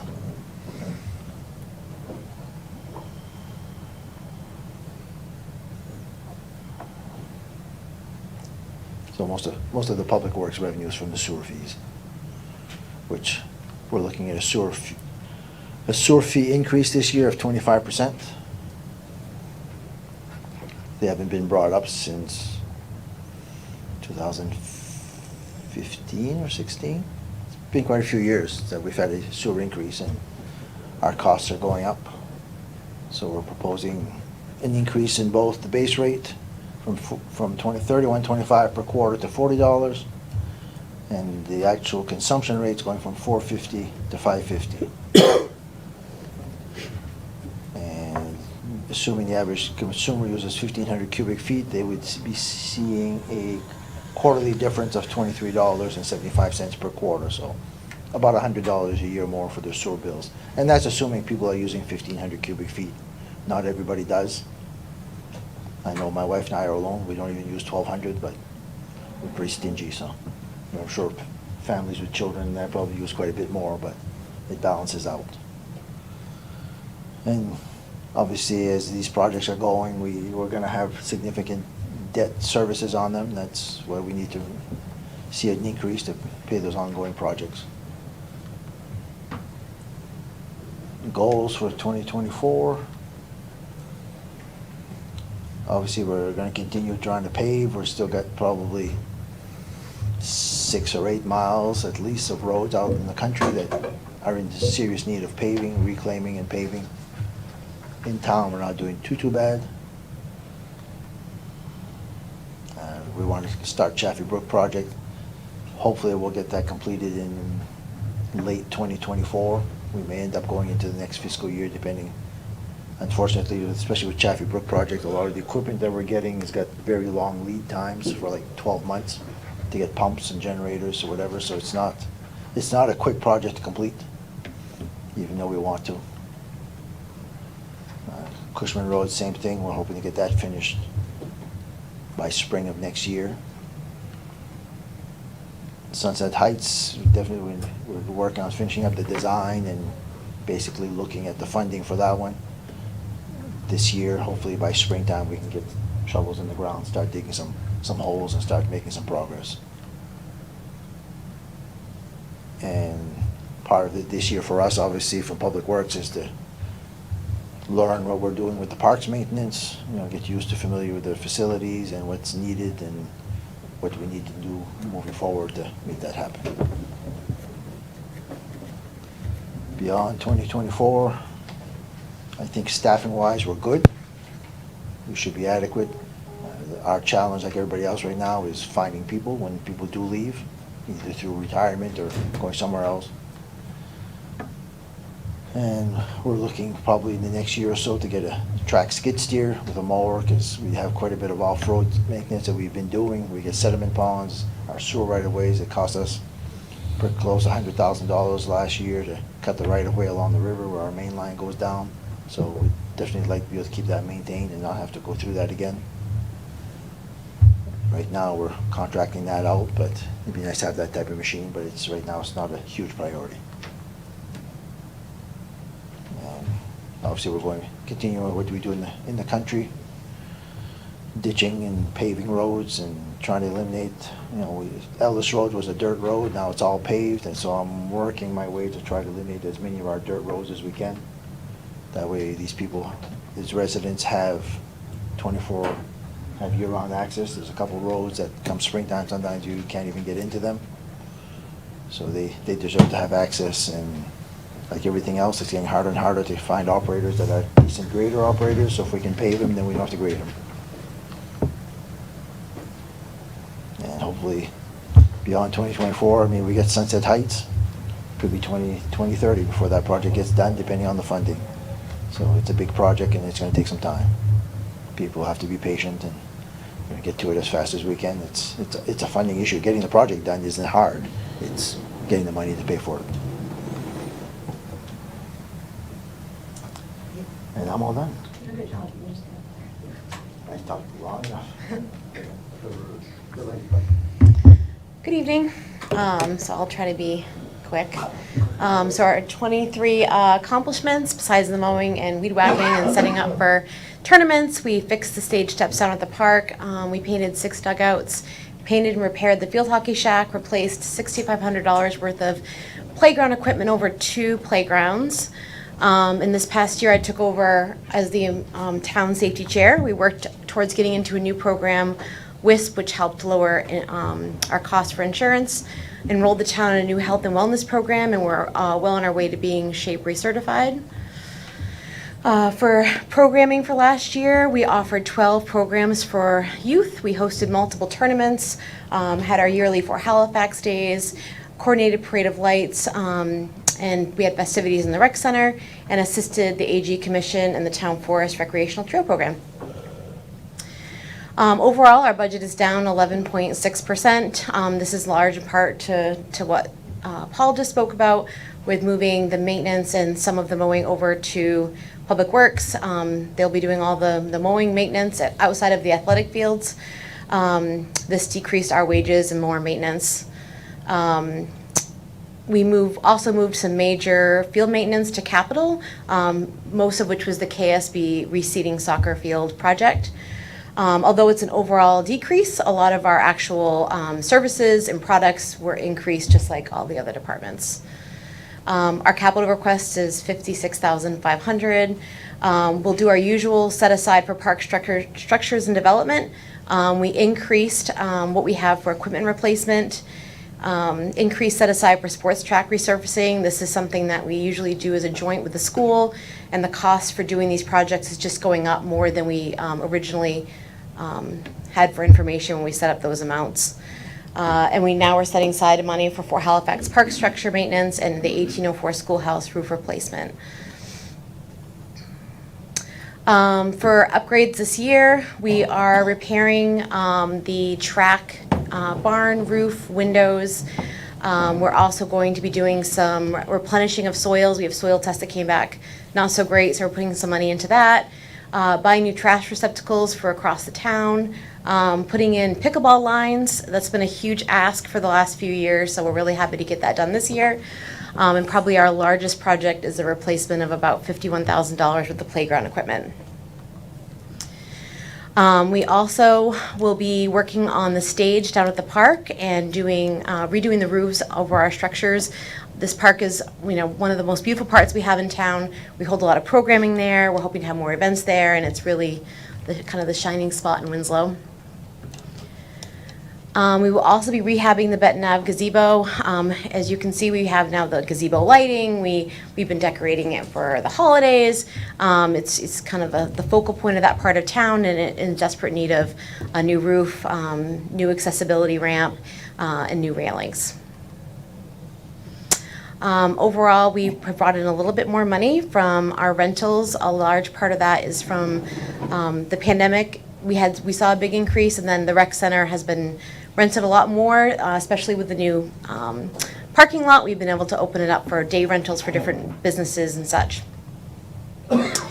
Goals for this year, I think it was already mentioned, but we had started the Hometown Hero Initiative in 2020, right before the pandemic started, so we're reaching out to the old committee that was going to be formed and reforming that. We'd like to finish the recreational town forest trail project. This is going to be a great resource to not only Winslow residents, but anyone that would like to come to Winslow to access some great trails. Bring in additional events and community opportunities in Fort Halifax Park, and gather and document historical data in all fields and department policies. And we're trying to decrease, I have a lot of paper flyers that go out on each individual program, and I'm trying to switch over to a QR code system to save on money, and it's better for the environment. Needs beyond, with additional staff, dividing departments, and trying to take on more of the town's maintenance. I think additional mowers in the future. 2 of our trucks are 1994 and 1995, almost as old as I am. So those are definitely getting tired. We have 5 mowers. 1 will be retired this year, and 1 is almost 17 years old. Playground equipment is aging quicker than we can replace it. Clinton Ave playground play unit will need to be replaced in the next 4 to 5 years. Clinton Ave playground climber needs to be replaced. Delaire Street playground swing set needs to be replaced. Norton is in need of some new equipment, so definitely a lot of work to do there. I'm always amazed at how everyone does in their departments and what they do. Just as like water and sewer and public safety are all essential, I also like to think that parks and recreation are vitally important to establishing and maintaining the quality of life in the community. We bring economic development into the town. Each year, we have made able to add new programming, and I continue to try and meet the needs of our residents. Our summer registration just went live a week ago, and we already have over 60 kiddos signed up for various programs this summer. And I appreciate the continued support I have received from the council and the residents of Winslow. So, thank you.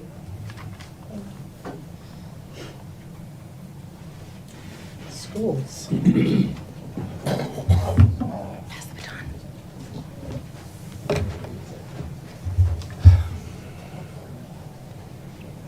Just a couple of words before we get started. The administrative team, along with the staff leadership from each of the buildings, began working on the budget in November of ¡22. The development of a school budget is a long, tedious process involving numerous conversations with key stakeholders. As always, the budget is developed with certain priorities in mind as a result of our analysis of student data. Before this budget comes before you, it's been vetted by the school board through a number of different school board meetings. It's also important to note that the administrative team has made $470,000 in cuts and adjustments to the original proposal of this budget. We believe that this budget represents what it will take to continue providing a quality education in Winslow while being fiscally responsible to the local taxpayer.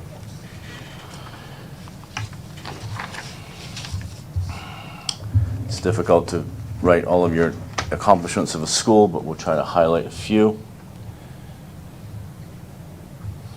Class of 2022, 50% of our students went on to attend a four-year college or university. 23% went on to attend a two-year college, university, or certification program. 23% of our students entered the workforce, and 4% went to serve our country in the military.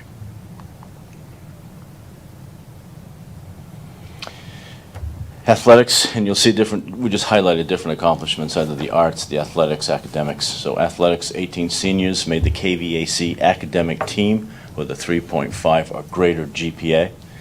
Our high school boys basketball team was named the KVAC champions in Class B.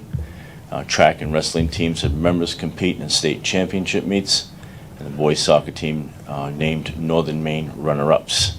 Cheerleaders placed second in regional Class C championships, and they placed third in the states.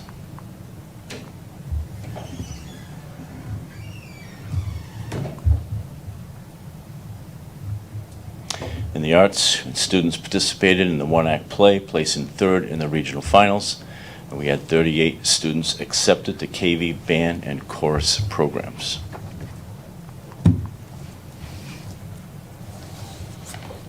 We had 2 students attending MMTC. They received gold medals at the State Skills USA competition, and they are going to represent Maine at the national competition in Atlanta, Georgia.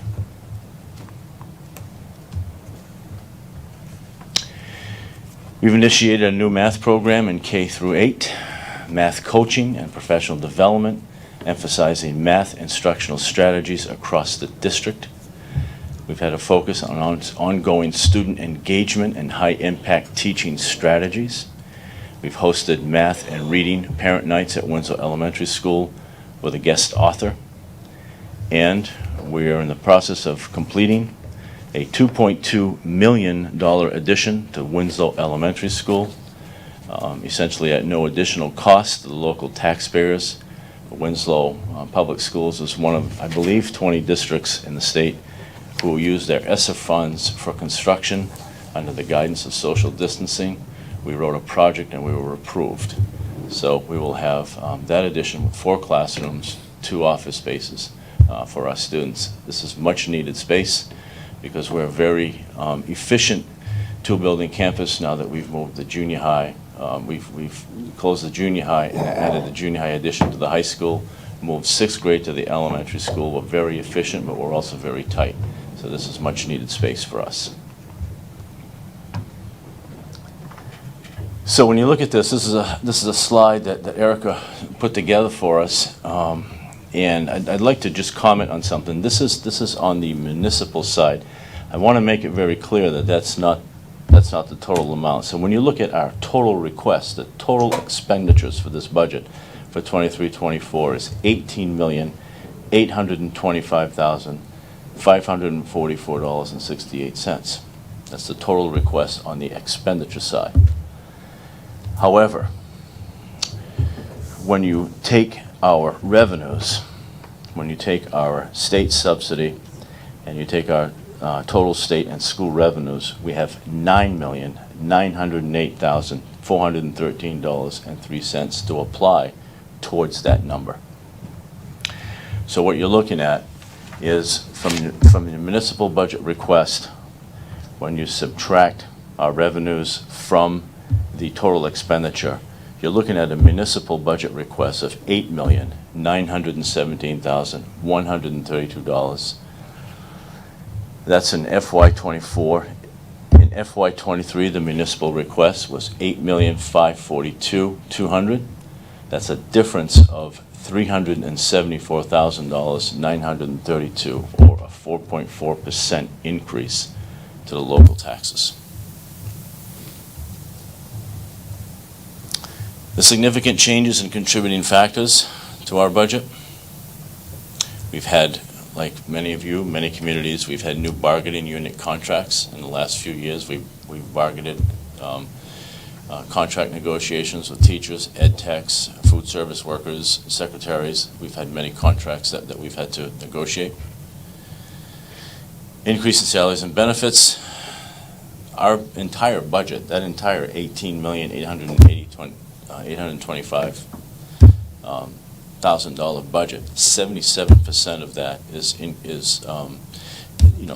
we're looking at salary and benefits. So the increase in salary and benefits, 77% of our overall budget are salary and benefits.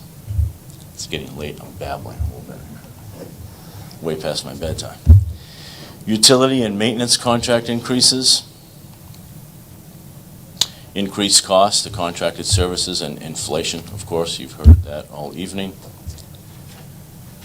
Changes to the state funding formula. So some of the changes to the state funding formula reverted back to pre-COVID times, which adjusted some percentages, which hurt us a little bit. We did receive more revenue from the state, but as Erica pointed out, similar to the town, not as much as we had received prior to.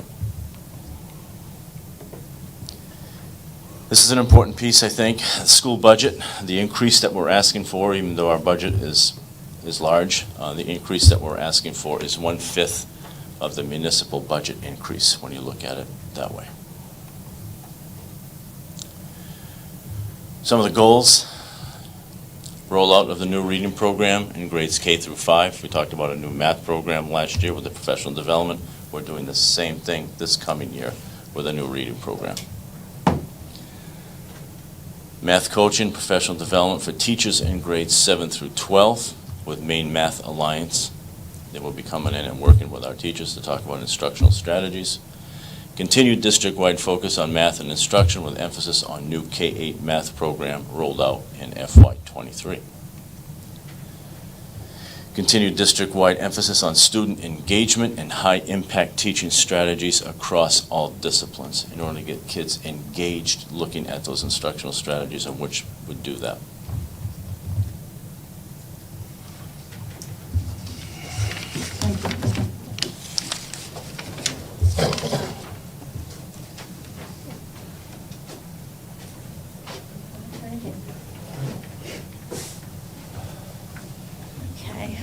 So I get to do general assistance as well, the welfare department.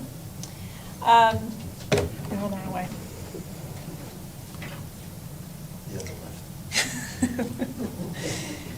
So for fiscal year 2024 budget, we are going down 0.3%. It's a lot there. The significant changes, as the new town clerk, I have a lower salary than the past one. And we're also having increased requests for services. Our revenue is going up 88%. We have had quite a few people call. The rent prices in town are going up, and most of them have trouble paying their rent, so our payout has been more. Currently, the state refunds us 70% of a GA payment.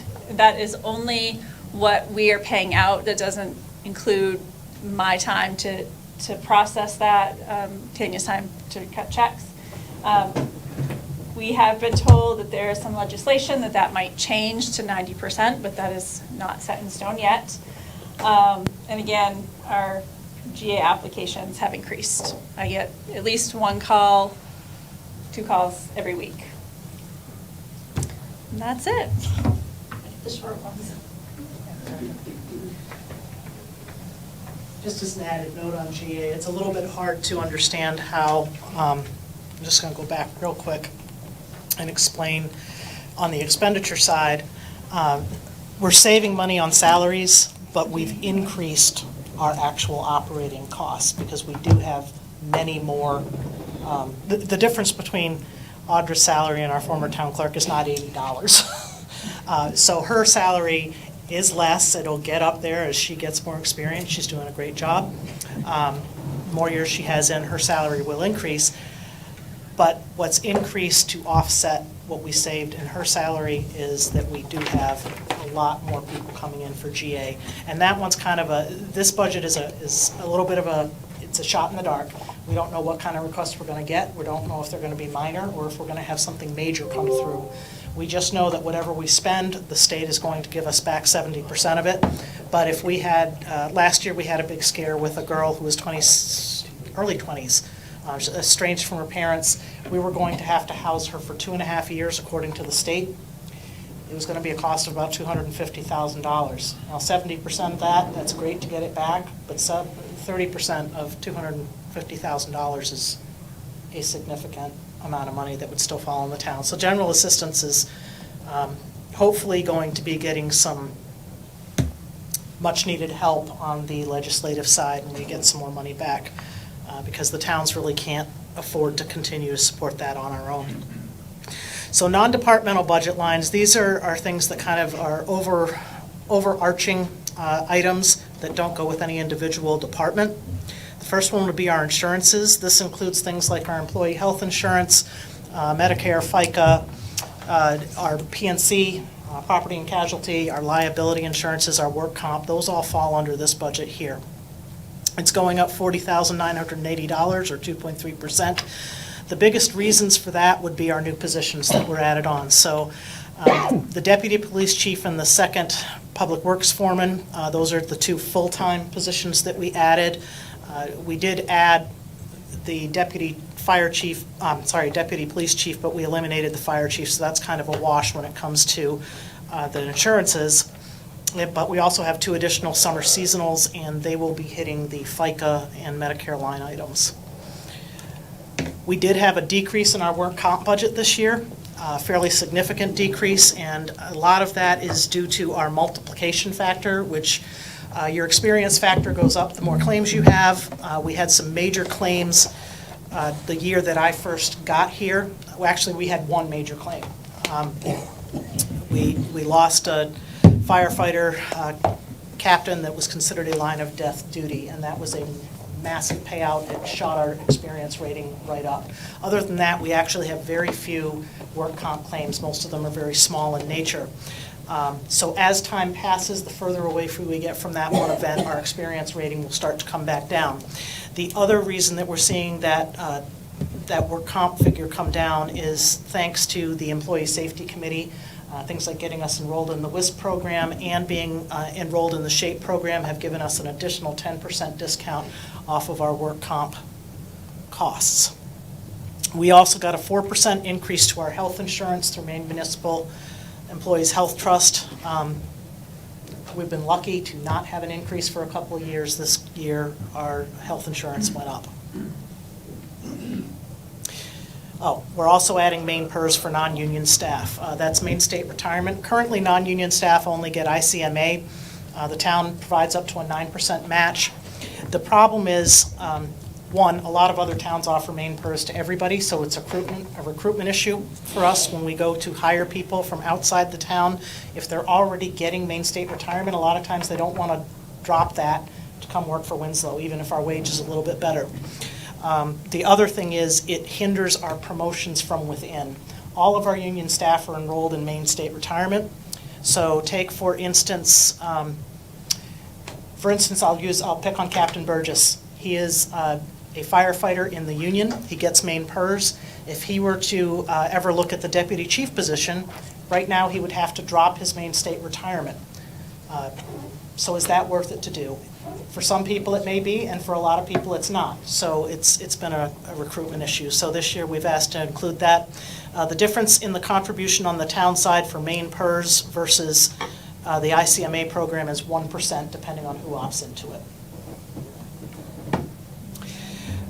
The other town utilities, that's pretty much our fire hydrants, our street lights, and our traffic lights. That one's going up about $20,000 or 11.2%. The biggest contributor to that is the Kennebec Water District increase to their hydrants. Just like we've been talking about our sewer infrastructure increases, they're having to go through an infrastructure increase for their water facilities, and in order to accomplish that, they've had to raise the rates for all of the towns that they provide. We've had a small increase in electricity costs for street lights and traffic lights, but it's not anywhere near as big of an issue as the Kennebec Water District charges. Community services, these are all things that you don't see as an individual department, but they're all services that benefit the town. Things like our planning board, Kennebec County taxes go under here, the Humane Society, the Mid-Maine Chamber, the Ag Commission, the cemeteries, First Park, and there's a few others in there like our Zoning Board of Appeals, our Assessment Board. Those all fall under this area. The difference here is $28,150 from last year, an increase of 3%. And that's largely due to Kennebec County's proposed tax increase. That went up 6%, which is actually $45,000. The rest of these are actually decreases. So Kennebec County was $45,000 up, but we're only going up $28,150, and that's because First Park debt service was paid off, so our annual commitment there has dropped $18,500. Our planning board stability means that we have decreased legal fees going towards the planning board this year, and we're anticipating a slight increase in assessment appeals. Judy had mentioned that during her discussion on assessing. And Maine Service Centers Coalition is a new charge this year for $1,000. And what that is they lobby for municipalities with the legislator. They do a lot of advocacy for locals on behalf of us, working with legislators to, one, work with the revenues that we're sharing in from the state, but also to try and keep us from having a lot of unfunded mandates. They just work alongside the municipalities, lobbying the legislator to try and keep things as healthy as possible for the towns when it comes to what the state's doing. Organization support, this is our charitable giving. We're keeping that at exactly the same rate that it was last year, but all of those organizations you can see there are organizations we support. So I don't think there's any on there that, I think I've gotten every single one in there. The one you might not recognize is the Winslow Little League. That's all the kids down at the bottom. They didn't have a logo for me to stick in there. But new this year, we are supporting the Winslow Community Cupboard. The way that we were able to do that without increasing the overall organization support line is that KV CAP did not need any monies from us for the child care centers this year, as they have additional federal funding. So we were able to split that money up and give most of it to the Winslow Community Cupboard and give a little bit extra to a couple of the other organizations as well. Debt service is the last big one to look at here. That's mostly our bonds and any other loans we have taken out. This year, we're at about $490,000. That is a decrease of 17%. The major contributor to that is that we paid off the town garage bond. We also have a decrease in the 2017 bond of $4,000. And our 15-year debt schedule, this is subject to change. Right now, this is what we've estimated we've got in here. You can see that the sewer bond, the last year, will be this fiscal year 24, but it's likely that we will have to roll that over into another one with the costs that are coming out of Chaffee Brook and Sunset Heights. Chaffee Brook we did set out on its own, but we did this estimate here in the anticipation that we would have the first phase taken care of with the earmark funding and the DEP grant.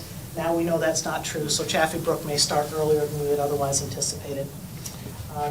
Your fire truck, engine, and tanker lease in there, that's assuming that we're going to extend these payments. They were scheduled to stop next year because that would have paid for our engine, but we're going to have to pick up the tanker.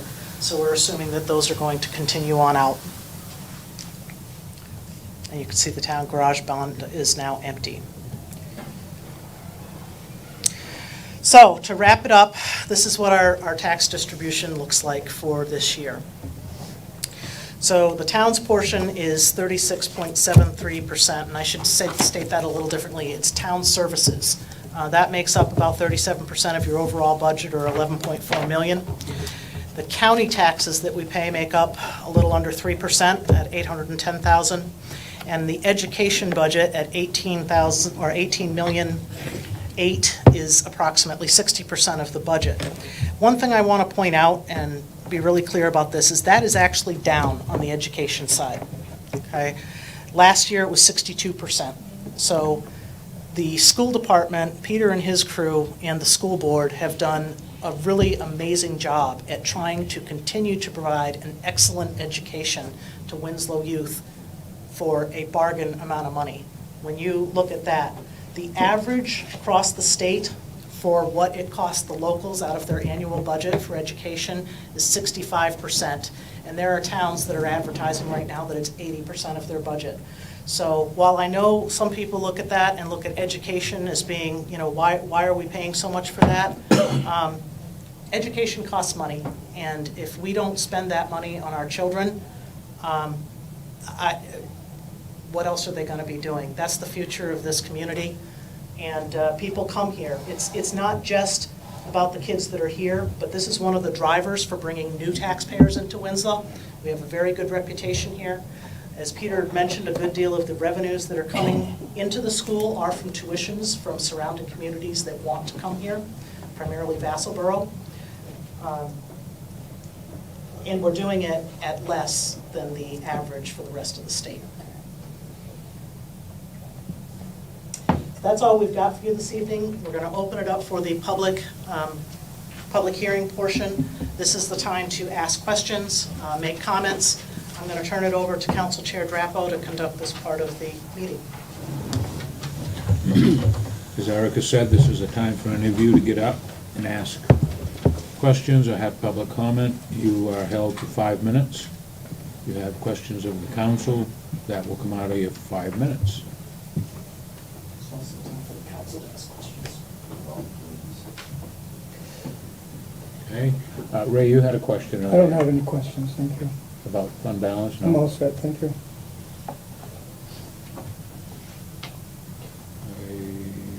Again, being nobody. I can just address the fund balance real quick. I didn't make that part of the presentation, although perhaps I should have. The reason that Councilor Karen asked about the fund balance, our fund balance was declining significantly. Didn't I? I think you've all heard that many times from me over the last few years that I've been here. We depend on that fund balance for a couple of things. One is if we have major things that are surprises. For instance, when we lost our sidewalk pile last year, we were fortunate to have some extra monies, not that they were set aside, but we had extra monies in the form of revenue. But if we don't have those extra revenues, there needs to be fund balance to fall back on when you've got surprise expenditures that are critical things that you can't just wait till you can get more funding. But the big thing in our fund balance is our bond rating. We're going to be doing a lot of bonding in the coming years with these major sewer projects.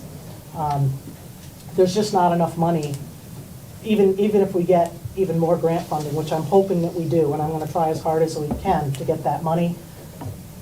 We need to have a good bond rating because that's going to go to our ability to borrow money to make these critical upgrades to our infrastructure. We were at an A-. This year we've reached a fund balance that is hitting the magic number, which is between 13% and 16% of your operating budget. Which is state mandates. That's what the state mandates for that. And we're finally going to hit that number this year with the final audit. So it's not been easy. It has been a burden on the taxpayers. I think all of us recognize that. There's no frills that we're asking for in this budget. There's nothing fancy or, in my opinion, anything unnecessary. And, we're at a point where this is what services cost. Costs continue to rise. And the alternative is that we start cutting services. This is why I am so insistent, folks. I know some people really want Winslow to stay the same quiet bedroom community it's always been. And I think we want to keep Winslow's character.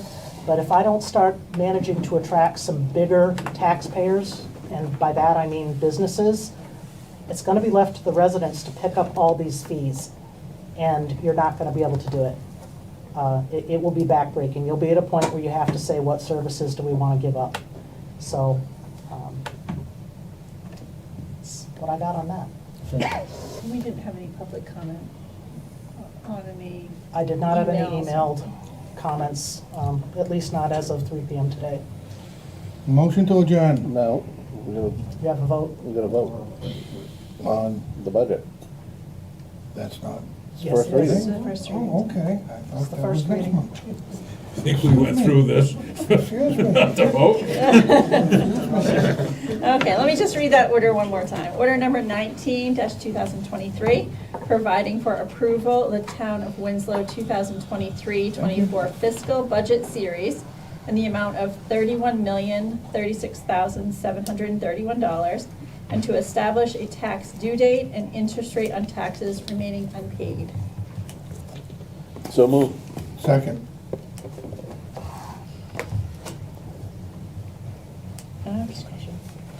Any discussion? Mr. Hart? I'll ask, any just, Really quickly, yeah, I think we're at a critical point in the town of Winslow where if we come back next year and we have a significant tax increase, and we're gonna have to be looking at reducing services within the town because we're gonna price the people right out of the town of Winslow. So I'm going along with this budget at this year, but I think next year, if it's a significant increase next year, services are gonna have to we're gonna have to look at services and eliminating some of the services within the town of Winslow, and that's my opinion. I won't engage with you on that tonight, Ray, but we will in the future. Any other comment? I'd like to make an amendment to the budget that we cut $100,000 off this year's budget.